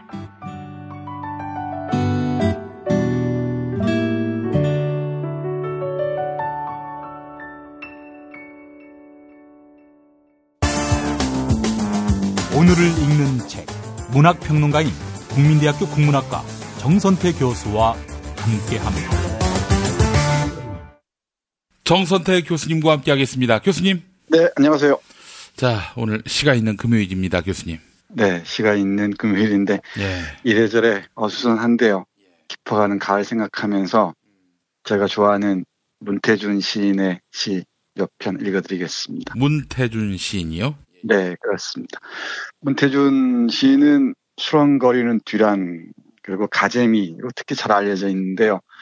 오늘 제가 손에 쥔 것은 먼 곳이라는 시집입니다. 먼 곳, 예. 네, 그렇습니다. 먼 곳이 어딜까요? 글쎄요, 뭐 고향일 수도 있겠고, 내가 두고 온 저 멀리 있는 추억일 수도 있겠고, 뭐 여러 가지를 얘기할 수 있겠네요. 근데 교수님 그게 확연히 구분됩니까? 안 될 거리 아마. 왜 이런 질문들이냐면은 왜 이런 그 시험 문제 많이 받아보지 않습니까? 한용운의 님의 침묵에서 님은 누구인가? 정답이 있습니까, 교수님? 없습니다. 아니 뭐 조국어로 알던데요, 아닌가요? 그렇게 가르치고 싶은 사람이 있겠죠. 아. 조국일 수도 있고 정말 연인일 수도 있고 예. 한용운의 사상을 염두에 둔다면 부처님일 수도 있겠고 독자들의 그 상황, 전체적인 맥락에 따라서 얼마든지 다양하게 해석될 수 있을 겁니다. 저는 그런 시험 문제를 많이 받아본 것 같은데 그 질문 자체가 잘못된 거네요. 근데 이 문학, 특히 시를 문제로 만든다는 것 자체가 시를 뭐 오독하게 하는데 중요한 기여를 하는 것 같기도 해요. 학생들 시를 읽어보라 그러면은 다 시험 문제 풀이식으로만 읽지 네. 자신의 입장에서 자발적으로 읽어내는 힘은 대단히 취약합니다. 그러니까 남들이 다 해석해주는 걸로만 읽는데 익숙하지 네. 자신의 감정을 이입해서 새로운 의미를 발견하고 그러는 건 참 약한 것 같아요. 그게 문학 교육의 문제인 것 같습니다. 농담 아닌 농담이지만 그런 얘기 있지 않습니까? 시를 쓴 시인도 자신이 쓴 의도를 모른다고. 근데 그런 걸 문제로 그것도 객관식으로 출제할 수밖에 없다는 게 어쩌면 뭐 딜레마이기도 하죠. 근데 그런 시험 문제를 받은 학생들 중에 이거밖에 못 나오나 시험 문제가 이렇게 생각하는 학생이라면 청출어람이겠죠. 네, 그렇겠죠. 아마 그런 학생들은 시인이 될 자질을 갖추고 있다고 봐야겠죠. 예, 답 없음 뭐 이렇게 했어도 네. 불이익을 안 당하는 그런 세상이 됐으면 좋겠습니다. 네, 금방 김 PD가 답 없음 하니까 언뜻 기억이 났는데 예. 제 아들 녀석이 초등학교 다닐 때 밑줄 근 부분의 의미는 뭐 이렇게 문제를 묻는 경우가 많잖아요. 네, 밑줄 친 부분의 의미는 이런 식으로. 그러니까 우리 아들이 밑줄 친 부분의 의미는 이렇게 물은 문제에다가 그렇게 썼답니다. 중요하니까.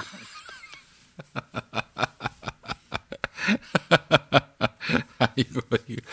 아, 근데 저희 때만 해도 그렇게 쓰면요.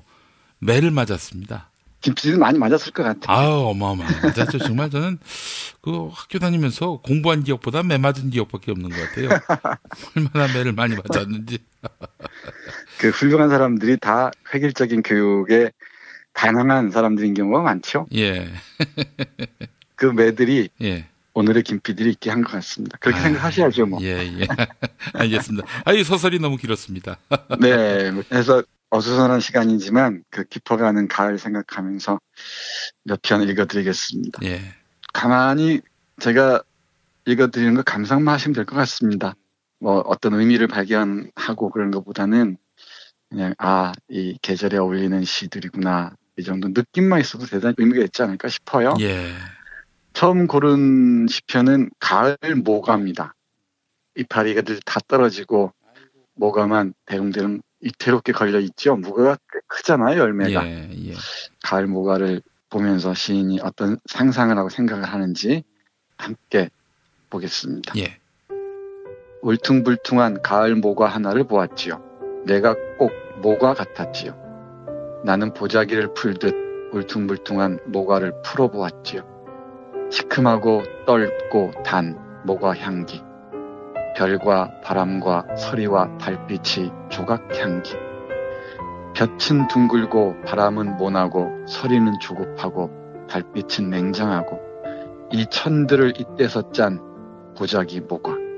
외양이 울퉁불퉁할 수밖에 없었겠지요. 나는 모과를 쥐고 뛰는 심장 가까이 대보았지요. 울퉁불퉁하게 뛰는 심장 소리는 모과를 꼭 빼 닮았더군요. 네. 이런 식입니다. 참 예쁘고도 깊은 것 같습니다. 예. 우리 모과를 못생겼다고 하잖아요. 그렇죠. 울퉁불퉁하다고 하고 예. 여러 천을 모아서 바느질을 해서 만든 보자기를 떠올린 것 같습니다. 모과를 보면서. 예. 그러니까 이 모과 향기 속에는 볕과 바람과 서리와 달빛의 조각조각 향기들이 다 모여 있다는 거죠. 예.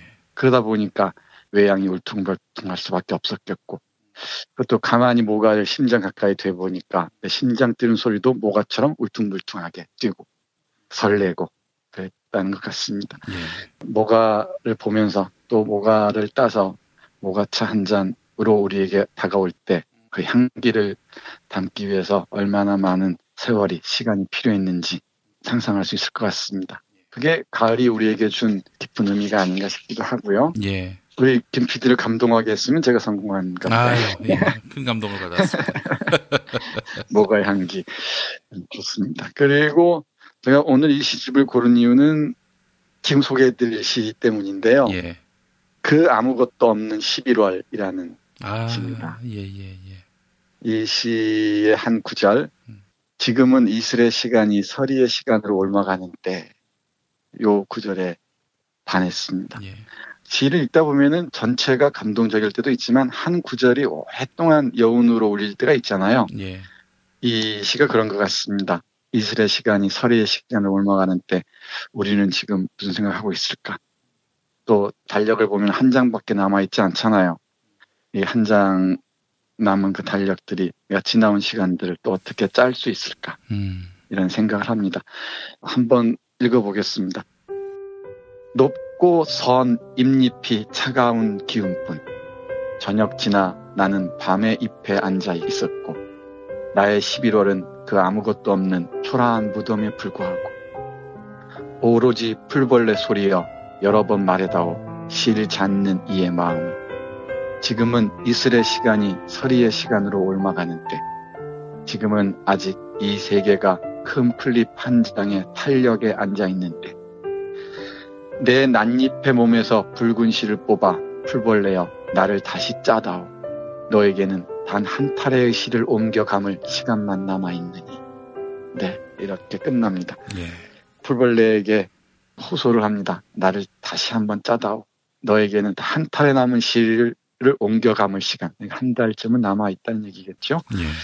네, 그 아무것도 없는 11월 어떤 사람에게는 뭐 충만한 1년이기도 했겠지만은 또 저처럼 많은 사람들에게는 허무의 그림자도 있고 또는 뭐 어떤 한이의 시간들도 있었고 아마 다들 그러실 겁니다. 이슬의 시간이 서리의 시간을 옮아가는 때 우리가 지나온 시간들은 또 어땠는지 찬찬히 토파보는 것도 우리 또 11월을 보내는 한 가지 방법이 아닌가 그런 생각을 합니다. 한 편 더 볼까요? 예. 이 시인의 심성이 얼마나 고운지를 또는 얼마나 상상력이 깊이 날개를 펴고 있는지를 보여주는 시 영원이라는 짤막한 시 한 편 소개해드리겠습니다. 굳이 많은 설명이 필요 없을 줄 압니다. 읽어보겠습니다. 어릴 때 죽은 새를 산에 묻어준 적이 있다. 세월은 흘러 새의 무덤 위로 풀이 돋고 나무가 자랐다. 그 자란 나뭇가지에 조그마한 새가 울고 있었다. 망망하다. 날개를 접어 고이 묻어주었던 그 새임에 틀림이 없다. 종교적이기도 하면서 네. 오난적인 그 산들을 그리고 있는 시 같습니다. 예. 어릴 때 죽은 새를 산에 묻어준 적이 한 번쯤 그런 기억이 있을 겁니다. 신해철이 부른 나라라 병아리 예. 생각하시면요. 근데 그 세월이 흘러서 무덤 위로 풀이 돋고 나무가 자랐다는 거죠. 이제 어느 날 보니까 그 나뭇가지에 조그만 새가 울고 있는 거예요. 뭔가 망망합니다. 아, 내가 묻었던 새가 저렇게 나를 다시 찾아왔구나. 그래서 날개를 접어 묻어주었던 그 새가 울고 있구나. 이렇게 시인은 상상하는 겁니다. 예. 가을이 깊어가고 겨울을 부르는 이 11월의 막바지에 이런 시들을 한 편씩 읽어보는 것도 우리의 시간을 더욱 충만하게 하지 않을까 그런 생각을 합니다. 사실 이 시사 브리핑 시간이어서 이런 시들을 읽어드리기가 가끔씩 좀 민망할 때가 있긴 해요. 그래도 제가 아니면 누가 하겠습니까? 김프로가 하겠습니까? 우리 이완배 기자가 하겠습니까? 아이, 뭐, 두 사람이 뭐. 네. 우리 김성희 보좌관이 하겠습니까? 네, 그 팍팍한 정치 얘기들, 사나운 정치 얘기들도 우리가 직면해야 되겠지만은 이런 시들도 한 편씩 읽으시면서 네. 또 안으로 깊어지는 그 시간도 가져야 할 줄 압니다. 예. 알겠습니다. 참 어수선한 이번 한 주간이었는데 교수님의 이번 시 소개로 마음에 그 평안을 찾을 수 있게 됐습니다. 네, 그랬으면 좋겠습니다. 예. 교수님 주말 잘 보내시고 월요일에 또 뵙도록 하겠습니다. 네, 고맙습니다.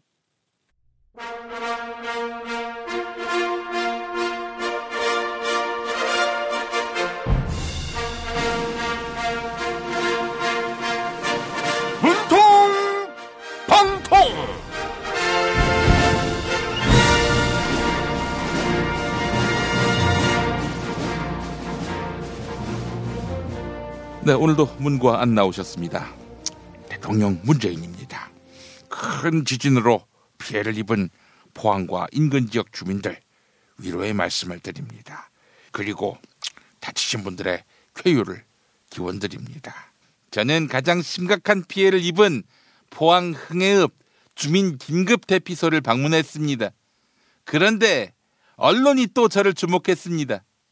비행기 무려 일반석에 탑승한 것을 대서특필한 것입니다. 안 대표님이 탄 비행기는 비즈니스석이 원래 없고 일반석만 있는 비행기 아니었습니까? 그만 좀 괴롭히십시오. 당신은 대통령 전용기 코드 1을 타지 않습니까? 내가 이 동남아 국가들을 순방할 때는 언론들이 거들떠보지도 않았는데 참으로 씁쓸합니다. 어쨌든 이번 지진으로 포항에 위치한 MB 고향집도 탐이 무너지고 대들보에 금이 갔다고 하죠. 이게 무슨 징조일까요? 징조. 조카 MB가 구속될 징조입니다. 이제 MB가 어떻게 되든 상관하지 않기로 했습니다. 내가 먹어야 되는 바른정당에 분탕질을 쳤기 때문입니다. 친이계들에게 자유한국당 복당을 지시하다니 쥐만도 못한 짓입니다. 하지만 언론은 안철수가 결국 바른정당을 차지하게 될 것이다 이렇게 예고하고 있습니다. 중앙일보가 기사에서 저를 바른정당 대표로 표기한 것입니다. 네, 징조를 조가로 받으셨군요. 입이 많이 거칠어지셨습니다. 우리 안 대표님. 자, 대통령님 가로 이어가 주시죠.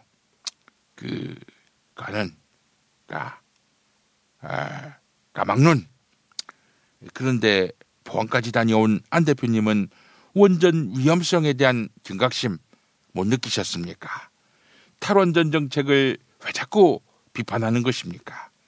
까막눈입니까? 포항의 피해 상황 못 봤습니까? 이번에도 인증샷만 찍고 오셨나요? 까막눈. 눈치. 바른정당을 먹으려면 눈치를 봐야지요. 바른정당은 탈원전 정책을 비판해오지 않았겠습니까? 분위기를 맞춰주는 것입니다. 덕분에 제 지지율이 20%까지 올라갔습니다. 데일리안이 보도한 것입니다. 눈치. 최종 지지율이 20%가 아니고 안 대표가 잘한다 이런 의견이 20%, 잘 모른다 이것이 10%, 반면 안 대표가 못한다, 정말 못한다 이런 의견이 70%로 나왔어요. 안 대표는 참 한결같이 자기중심적 사고에 치중해 있는데 이거 병 아니에요.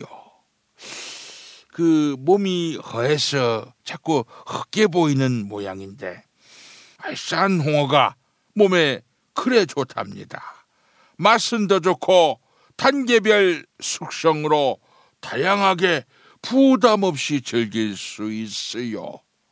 전통 재래 방식으로 숙성시킨 알싸한 홍어 1599-6456 1599-6456 또는 1599-6456.com 이 전화 주문도 가능하답니다. 아이고 홍 대표님 오랜만에 사이다 발언하셨습니다. 중증 자유한국당이야말로 반대만 하는 중증에 걸렸습니다. 전병헌 정무수석이 사퇴했는데 자유한국당은 왜 가만히 있습니까? 열심히 정치 공세해야 되는 거 아닙니까? 자유한국당 김성태 의원은 전병헌 전 수석을 제물로 삼아서 자유당에 칼부림할 것이다 이렇게 말했는데 갱기는 게 있다는 걸 실토하는 것입니까? 총총 증오 이 끔차를 증오합니다. 국민의당 제보 조작 사건은 대충 윗선까지 수사 안 하고 RSN에서 뭉개더만 왜 우리 당 관련 사건은 왜 끝까지 파헤치려고 드는 겁니까? 최경환에 이어서 원유철까지. 최경환은 환영이에요. 얼마든지 데려가세요. 서청원 형까지 덤으로 드립니다. 그나저나 지금 재판 또는 수사를 받고 있는 우리 당 의원들이 10명이 넘어요. 그 10명 중에 당신도 포함되지 않습니까? 안 대표, 너 옥상에 한번 올라올래? 아구창 한 대 맞아보겠어. 이 씹새끼야! 내가 너한테 왜 맞아? 두 분 좀 자제하시고요. 자, 10석이나 지금 위태롭다. 10명 다 의원직을 잃으면 자유한국당은 어떻게 되는 겁니까? 120석 목표 더 멀어지는 거 아닌가요? 자, 오늘도 애청자 여러분이 안 대표님을 대신해서 끝말잇기 이어가 주시기 바랍니다. 팟빵 게시판에 증오의 오로 시작하는 단어, 이메일 주소, 사연 남겨주시기 바랍니다. 당첨자께 천연 재료로만 만드는 피어를 따다 구운 과자 롤카스테라 선물해 드립니다. 문통방통 마치겠습니다. 찬바람이 싸늘하게 불어올 때는 따뜻한 새싹당 공차, 풍부한 아스파라긴산과 레스베라트롤, 그리고 그 어떤 차도 따라올 수 없는 고소한 맛. 따뜻한 새싹당 공차로 하루를 시작하면 참 좋습니다. 이런 환절기에 기분 좋은 차 한 모금 새싹당 공차. 티백 2+1 행사는 계속됩니다. 새싹당 공차는 인터넷 전창걸몰닷컴에서 구매하실 수 있습니다. 전화 구매는 070-8635-1288, 070-8635-1288. 엄마, 이따가 독서실 갔다 올게. 현미 쌀국수 해줘. 여보, 우리 남도 여행 갔을 때 먹었던 나주곰탕 생각난다. 알았어. 내가 남도 먹거리 쇼핑몰에서 한 방에 해결하지. 남도 먹거리 쇼핑몰의 국민건강 프로젝트. 전통 방식 그대로 100% 한우 나주곰탕과 현미 쌀국수로 가족의 건강을 책임집니다. 남도 먹거리의 특판 4종 세트를 만나보세요. 다음 포털에서 남도 먹거리를 검색하시거나 주문 전화 1544-1669, 1544-1669로 전화주세요.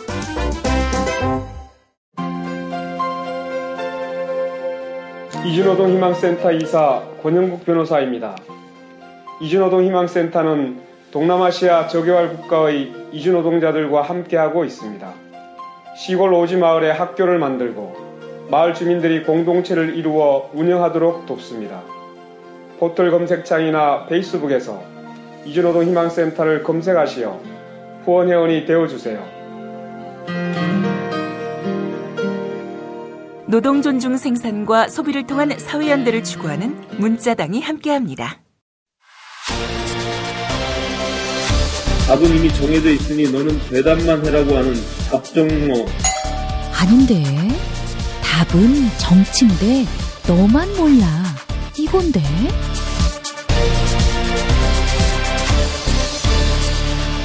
국민보좌관 김성회의 답정너.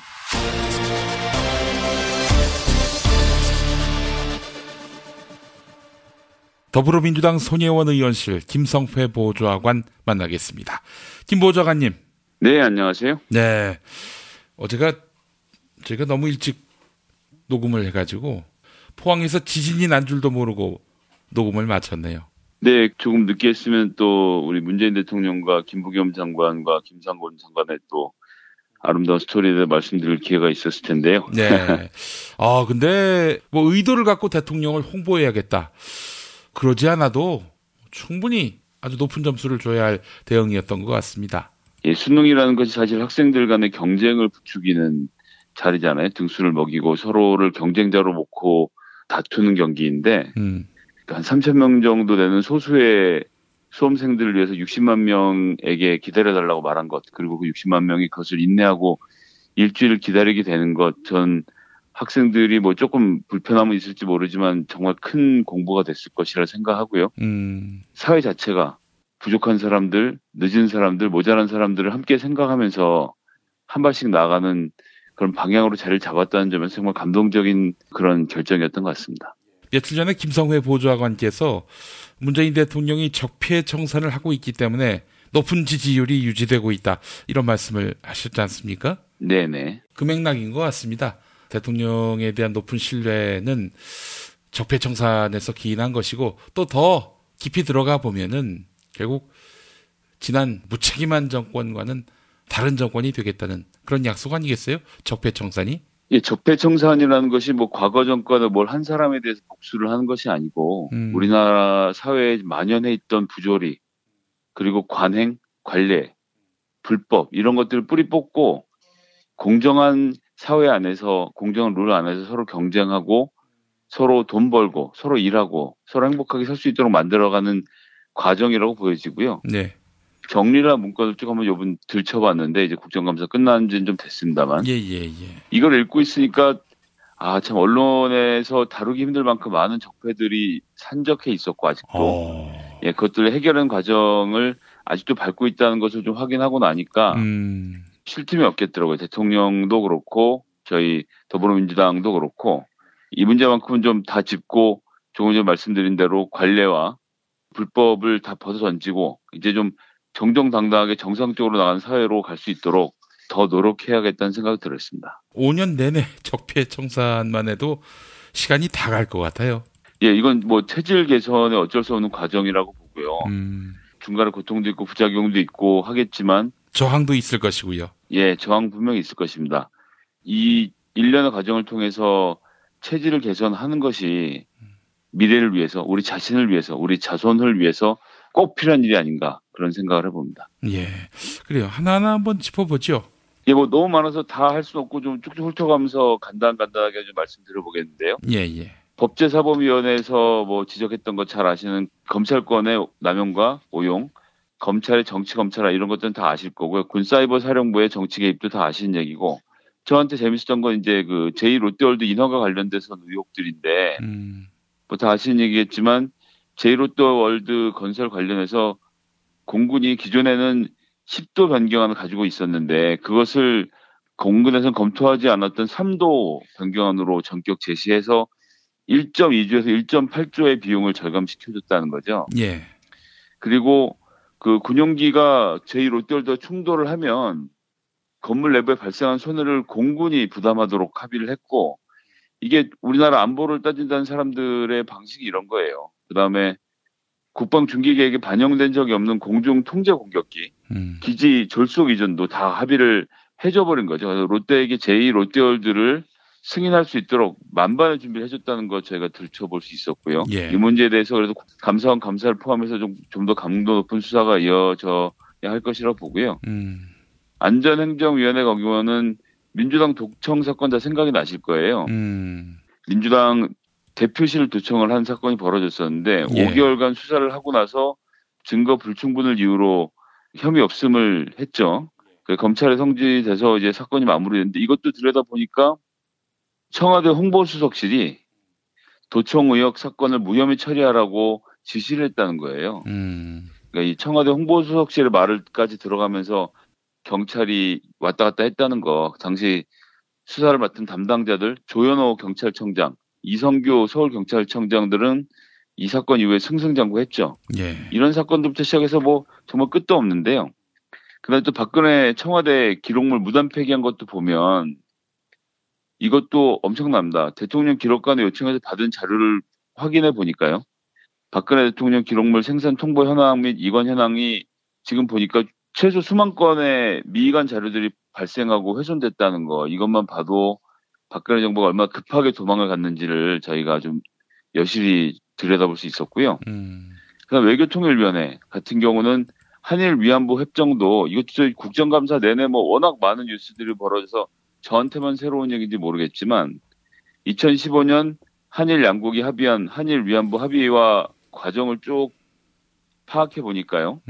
협상이 이병기 국정원장의 주도로 이루어졌고 외교부는 보조적 역할만 했다는 사실이 드러났다는 겁니다. 예. 한일 위안부 협상은 이게 외교적 문제로 그렇게 얘기를 하더니 결국은 이병기 국정원장, 박근혜 대통령의 복심이 나서서 진두지휘를 직접 했다는 거죠. 이런 것도 정말 놀랐고요. 그다음에 외교통일위원회 이제 통일 분야들을 또 지켜보면 2016년 2월 7일에 그 북한이 장거리 미사일을 발사했죠. 그리고 오후에 이제 긴급 현안 보고에서는 개성공단 폐쇄와 관련해서 아무런 조치가 없었는데요. 그 다음 날 통일부가 청와대 안보실장으로부터 전화를 받죠. 상부의 결정이다. 개성공단을 폐쇄해라. 라고 하고 나서 이틀 있다가 통일부 장관이 개성공단 폐쇄를 발표한다는 거예요. 이랬으면 청와대에서 했어야죠. 청와대 안보실이 이러저러한 이유로 폐쇄해야 되겠다고 폐쇄를 해야 되는데 통일부는 이것이 자기의 관할임에도 불구하고 아무런 항명을 하지 못하고 청와대 안보실장이 오다를 내리면 그냥 나왔다는 거예요. 그리고 이 안에 통일부에서는 발표문에 이런 내용이 없었는데 개성공단의 임금을 핵 및 미사일 개방에 전용하고 있었다라는 내용이 들어가는 것도 이건 역시도 통일부가 준비한 내용이 아니고 안보실에 갖다 꽂은 내용이라는 거죠. 예. 그러니까 보면 국가 시스템이 너무 작동하지 않은 예들이 많이 보여서 정말 낯이 뜨거운 지경입니다. 그리고 기획재정위원회 것을 또 보니까 김영재 기억나시죠? 청와대 비선 진료를 했던 김영재하고 부인인 박채윤 씨. 예. 안정법 수정을 통해서 김영재하고 소송 중이던 이모 씨에 대한 세무조사를 하도록 지시를 했다는 거예요. 요구를 하고 실제로 국세청하고 관세청이 세무조사를 실시했고 이 자료를 국세청이 청와대에 제공했다는 거죠. 그러니까 사업하다가 자기 거슬리는 파트너를 만나면 국세청 동원을 조지는 거 이런 거 그냥 의사들이 막 시켜서 했다는 거거든요. 김영재가 한 일이 뭐가 있습니까? 보톡스 놓고 프로포폴 놓은 거밖에 할 일이 없는 사람인데 이런 사람들을 청와대를 그렇게 쉽게 드나들고 또 이런 권력을 사용했다는 것 정말 놀랐고요. 그리고 수출입은행 같은 경우에는 다스를 히든 챔피언 기업으로 선정하는 과정에서 특혜를 줬다는 거죠. 2010년 이명박 전 대통령 시절에 다스의 히든 챔피언 선정 과정을 들여다보니까 평가 대저기업 43개 중에 60.7점으로 최하위를 했는데 3자 정청 평가를 통과해서 35등으로 통과를 했다는 거죠. 그러니까 이런 것들도 쭉 보면 뭐 정보기관 모든 사람들이 그냥 박근혜 대통령과 이명박 대통령의 입맛에 맞춰서 활동했다는 거 저희가 정말 쉽게 볼 수 있는 것 같고요. 그리고 보건복지위원회 같은 경우는 지금 현 보건복지부 장관인 박능호 경기도 교수 당시 이런 사람들도 블랙리스트로 관리를 했다는 거예요. 이게 문체부에만 한정된 사안이 아니었고요. 사회복지 분야에 있어서도 진보적 인사들에 대해서 블랙리스트를 관리하고 정부위원회에서 위원 뽑고 이럴 때 인사상의 불이익을 줬다는 사실이 이번에 드러났습니다. 그래서 보건복지부가 이 블랙리스트 작성 경위와 주체에 대해서 앞으로 또 보고해야 되는 일이 생겼고요. 그리고 환경노동위원회 환경 쪽을 보면요. MB정부 때 관제대모를 했던 의혹이 있는 니은 단체하고 이 단체 이런 단체들의 환경부가 별 근거 없이 5,800만 원, 6천만 원에 달하는 지원금을 교부해서 이 사람들의 자금적 숨통을 틔워줬다는 거.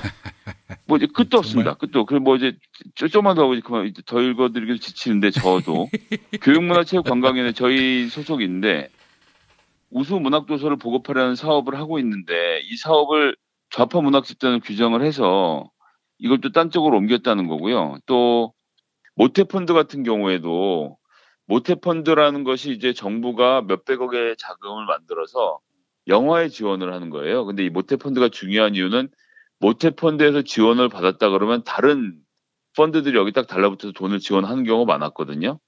근데 지금 들여다보니까 자유한국당 혁신위원장, 그 다음에 법대 교수, 변호사 이런 사람들이 전부 다 국가안보와 관련돼서 박근혜 정부에 컨설팅을 했던 사람들, 그 다음에 공안검사, 방송통신위원을 역임했던 사람들이 모태펀드를 맡아서 영화에 투자를 논의를 했다는 거죠.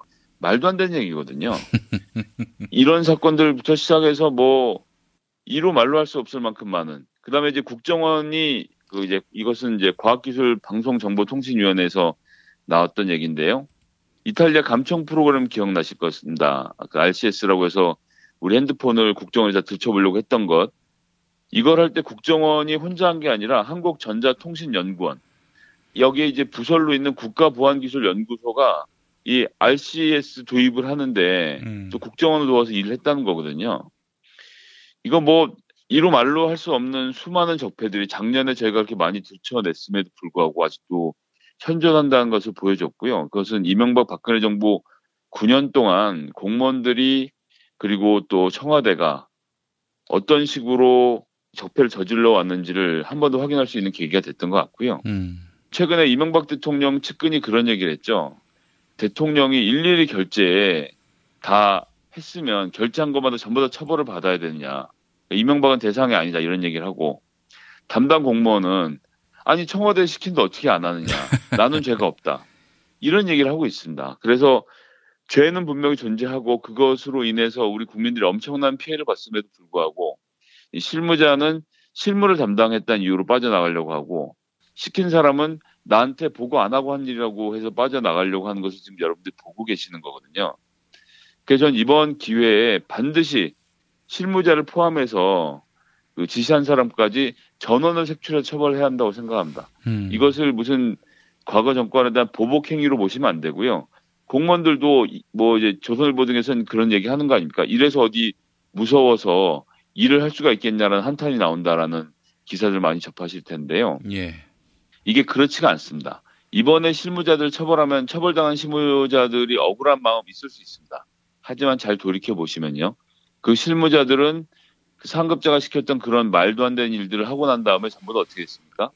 승진을 하고 영전을 했습니다. 글쎄 말입니다. 예, 공무원 사회에서 5급이 4급되고 4급이 3급되고 6급이 5급되는 것은 굉장히 어려운 일이거든요. 다 순번이 정해져 있고 넘어가기 어려운 순서인데 그런 것들을 적폐 세력들이 시킨 일대로 그대로 수행함으로써 이미 본인들도 승진과 또 월급이 오르고 요직을 차지하는 과실을 따먹은 사람들인 거거든요. 그래서 이번 기회에 정확하게 처벌을 하고 나면 앞으로 물론 문재인 정부에서는 그런 일이 없겠습니다만 상급자가 부당한 명령을 내릴 때 과거 전례를 보면 전부 다 최고론처럼 깜빵 가지 않느냐. 난 할 수 없다. 라고 거부할 수 있는 명분을 만들어주는 거예요. 그래서 전 이번에 이 사슬을 끊기 위해서라도 실무자 레벨까지 반드시 좀 처벌을 하는 그런 특단의 조처가 있어야 되겠다는 생각을 좀 해봤습니다. 예. 뭐 그런 정도가 아니라 국가 예산이 허비됐다면은 이들에게 구상권까지 청구함으로써 줄 잘못 사면 좆되는구나. 이런 것들을 확실히 좀 심어줬으면 좋겠다는 생각이 듭니다. 네, 그렇습니다. 이제 오늘 또 뉴스에 보시면 이제 전병헌 수석 결국 사퇴하셨죠. 그러고 나서 한국당이 정말 웃기는 발언을 했습니다. 전병헌 정무수석의 사퇴는 자유한국당으로서는 뭐 예를 들어서 환영을 한다든지 문재인 정부의 적폐가 드러났다든지 이런 식으로 욕을 해야 되는데요. 전병헌을 제물로 야당에 대한 대대적인 칼부림에 나서려는 수준이라고 오히려 우려를 표명을 했습니다. 이게 저는 잘 이해가 안 됩니다. 도대체 얼마나 많은 죄를 졌길래 여당 인사의 그것도 청와대 수석의 사퇴에 대해서 야당의 칼부림 하려는 거 아니냐는 이 설레발을 치는 것이 정말 저는 믿겨지지가 않고요. 아니 사실은 신나서 거 봐라. 이 정부도 적폐 청산운운하지만 다 똑같은 놈들이다. 뭐 이렇게 나올 줄 알았어요 저는. 예, 그렇게 얘기했었어야 하는데 잘 아시겠지만 어제 오늘 이제 계속 나오는 것이 원유철, 이우현 의원 등이 또 무슨 이제 정치자금 수수한 혐의가 드러나서 조사를 받기 시작을 하고 검찰은 또 공수처가 필요 없다는 걸 증명하기 위해서 이제 열심히 수사를 하고 있는 거 아닙니까? 이런 과정인데 검찰이 여야가 어디 있습니까? 지금 청와대도 정무수석을 수사하면서 민정에게 보고도 안 했다는 것이 드러난 거 아닙니까? 예. 예, 청와대 라인에 전혀 보고하지 않고 검찰이 독자적으로 수사를 진행하고 있다는 것. 청와대가 검찰을 컨트롤해서 벌어진 일이 아니라는 것을 아주 간단하게 방증해 주는 일이라고 생각하고요. 검찰이 지금 자유한국당은 치고 더불어민주당은 안 치고 이럴 이유가 없습니다. 그렇기 때문에 그 자유한국당이 이런 것을 넘겨짚어서 왜 자기들한테 이러려고 하느냐는 속담에 있죠. 도둑이 재발절이는 가장 대표적인 경우가 아닌가 싶고요. 예. 저는 한국당의 성명 마지막에 정말 안쓰러웠는데 문준용 특혜 채용 같은 현실 적폐에 대해서도 모르쇠로 외면하고 있다라고 비판을 하는데 도대체 언제적 얘기입니까? 이것은 두 차례 대선을 통해서 진실이 더 검증됐음에도 불구하고 더 나올 게 없으니까 아직도 이 고장난 레코드를 틀고 있는 모습이 좀 안타까운데요. 제가 서두에도 말씀드렸습니다만 일련의 과정들, 이 관례와 불법을 극복하는 과정, 분명히 아픔이 있을 것이고 그것은 뭐 정말 많은 사람들이 고통을 당하게 될 것입니다. 하지만 이 과정을 이번에 한번 극복하고 나면 이 적폐들이 청산되고 나서 저희들이 정말 정정당당하게 겨룰 수 있는 사회가 온다는 것을 생각해 보면요. 여야 없고 또 지위 고하를 막론하고 문재인 정부가 목표를 세웠던 것들을 향해서 쭉 직진해 나가시길 좀 응원해 봅니다. 예. 아이고, 하도 그냥 여기저기서 이런저런 적폐, 특히 아주 놀랄 노자의 적폐들이 쏟아져 나오면서 무가 잘못이고 무가 정의인지 분간을 못할 정도로 쏟아지고 있어요. 이럴 때 우리 김성회 보좌관께서 확실하게 좀 정리를 해주신 그런 시간이었습니다. 아직도 많이 남았고 이번 정부의 가장 큰 특징은 역시나 우리는 꺼리낄 것이 없으니 관례에 숨지 말고 모든 것을 닦아자라는 것을 여실히 보여주고 있다고 생각하고요. 저는 저희가 이 정권을 탄생시킬 때보다 더 큰 기대와 흥분에 좀 휩싸여 있습니다. 이런 식으로만 가면 저희가 매일 선진국이 어쩌고 선진국이 저쩌고 얘기하고 선진국의 기술, 문화 뭐 이런 것들에 대해 얘기했는데 저희가 조금 부족했던 부분, 투명성, 반부패 이런 부분들에 대해서 이번에 확실히 바로잡고 나가는 것 저는 이것이 단순한 그 문재인 정부의 성공 이런 틀을 넘어서서 대한민국이 한번 정말 거듭날 수 있는 계기가 될 거란 생각을 하고요. 상처가 있으면 환부를 도려내야 합니다. 이번 정말 고름을 깨끗이 짜내고 생사를 날 수 있도록 그런 계기를 좀 삼았으면 좋겠습니다. 예, 알겠습니다. 자, 김성회 보좌관님 말씀 잘 들었고요. 우리 월요일에 또 뵙도록 하겠습니다. 예, 그렇습니다. 감사합니다. 김영민 브리핑 2부. 김영민의 뉴스 브리핑 알고 계십니까? 지상파 라디오 서울 SBS 러브 FM 103.5와 부산 KNN 러브 FM 105.7로 매일 오전 6시 20분부터 40분 동안 함께하실 수 있습니다. 새벽에 나온 새 소식, 당일 대한민국을 뒤흔들 핵심 이슈, 김영민의 뉴스 브리핑에서 미리 만나실 수 있습니다. 이제 오늘 날씨 알아보겠습니다. 기상청에 최혜윤 리포터가 나가 계시죠? 네, 안녕하세요. 다수는 누구 겁니까? 제 건 아닙니다. 아, 그렇군요. 뉴스 더하기 뉴스. 김영민의 뉴스 브리핑. 최고의 브리핑. 놓치지 마십시오. 탄핵 때문에 뭐 이야기를 전달을 하려고 해도 길을 막고 듣질 않아요. 회족 수준으로 쪼그라든 한국 보수. 회생의 길은 과연 있을까? 변화된 정치 환경. 갈 길 잃은 보수에게 새로운 희망을 제시한다. 애국보수의 화려한 부활과 집권을 위한 본격 가이드. 김용민의 신간. 보수를 지켜라. 진중권도 투표하는 보수 정당. 광주에서도 일당이 될 수 있는 보수 정당. 젊은이들의 입당이 줄을 잇는 보수 정당. 언제까지 민주당 정의당을 부러워만 할 것인가? 부러우면 진다니까? 자유한국당 당원 김용민이 쓴 보수를 지켜라. 이김에서 나왔습니다.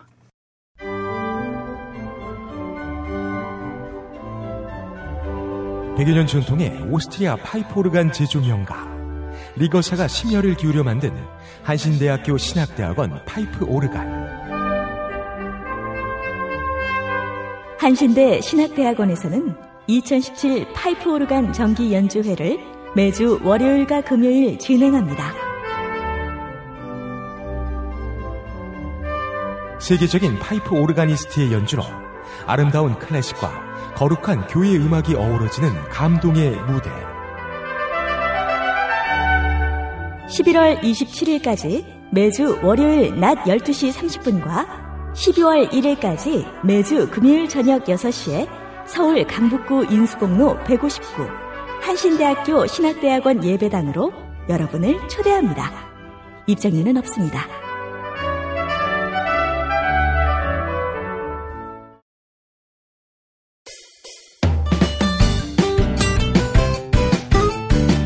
뉴스 포렌메리 순서입니다. 팔로워가 89만을 넘었군요. 89만이 넘는 김용민 트위터 계정에서는 매일 설문조사가 진행되고 있습니다. 어제 60만 명이 응시할 예정이던 대학 수학능력시험이 일주일 연기됐습니다. 그제 포항에서 발생한 규모 5.4의 지진으로 포항 지역의 수능 고사장들이 피해를 입었기 때문입니다. 당초 청와대는 수능을 예정대로 진행한다는 입장이었는데요. 수험생의 안전에 큰 위험이 있을 것이다. 이런 교육부 보고에 청와대가 수능 일주일 연기 방안을 수용한 것입니다. 천재지변으로 수능이 연기된 것은 1993년 수능제도가 도입된 이후 처음이지요. 시민들은 정부의 수능 연기 결정 어떻게 보고 있을까요? 오늘 새벽 5시까지 모두 2,496분이 설문조사에 참여해 주셨습니다.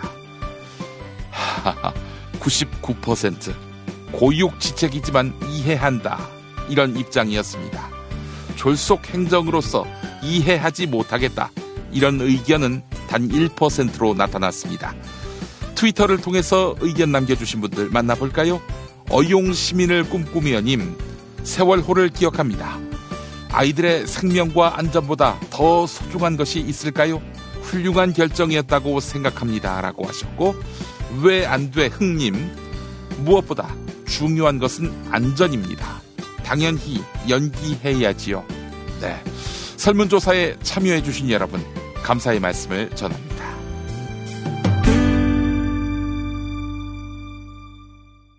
팟캐스트 포털 팟빵에 김용민 브리핑 게시판에 올라온 사연 일부 소개하겠습니다. 헬로우 한국님, 전병헌 비리 의혹에 자유당은 왜 조용할까? 당시 정부 여당 쓰레기들 떨고 있냐? 네, 이렇게 물어보셨고, HC84님, HC84님이군요. 예. 물컵에 물 넣고 주행시키다니 욱회 선생 어디서 본 건 또 있네요. 애니메이션 이니셜 D를 본 것 같습니다. 라고 하셨습니다. 이 이니셜 D에 그런 내용이 있습니까? 나쁜 것만 배워가지고. 수다맨 와이로님, MB인의 가훈이 정직이라면 김엄만의 가훈은 공복입니까? 라고 물어보셨습니다. 네, 안 웃겼습니다. 2017년 11월 17일 김용민 브리핑 모두 마치겠습니다. 애청해주신 여러분 감사합니다.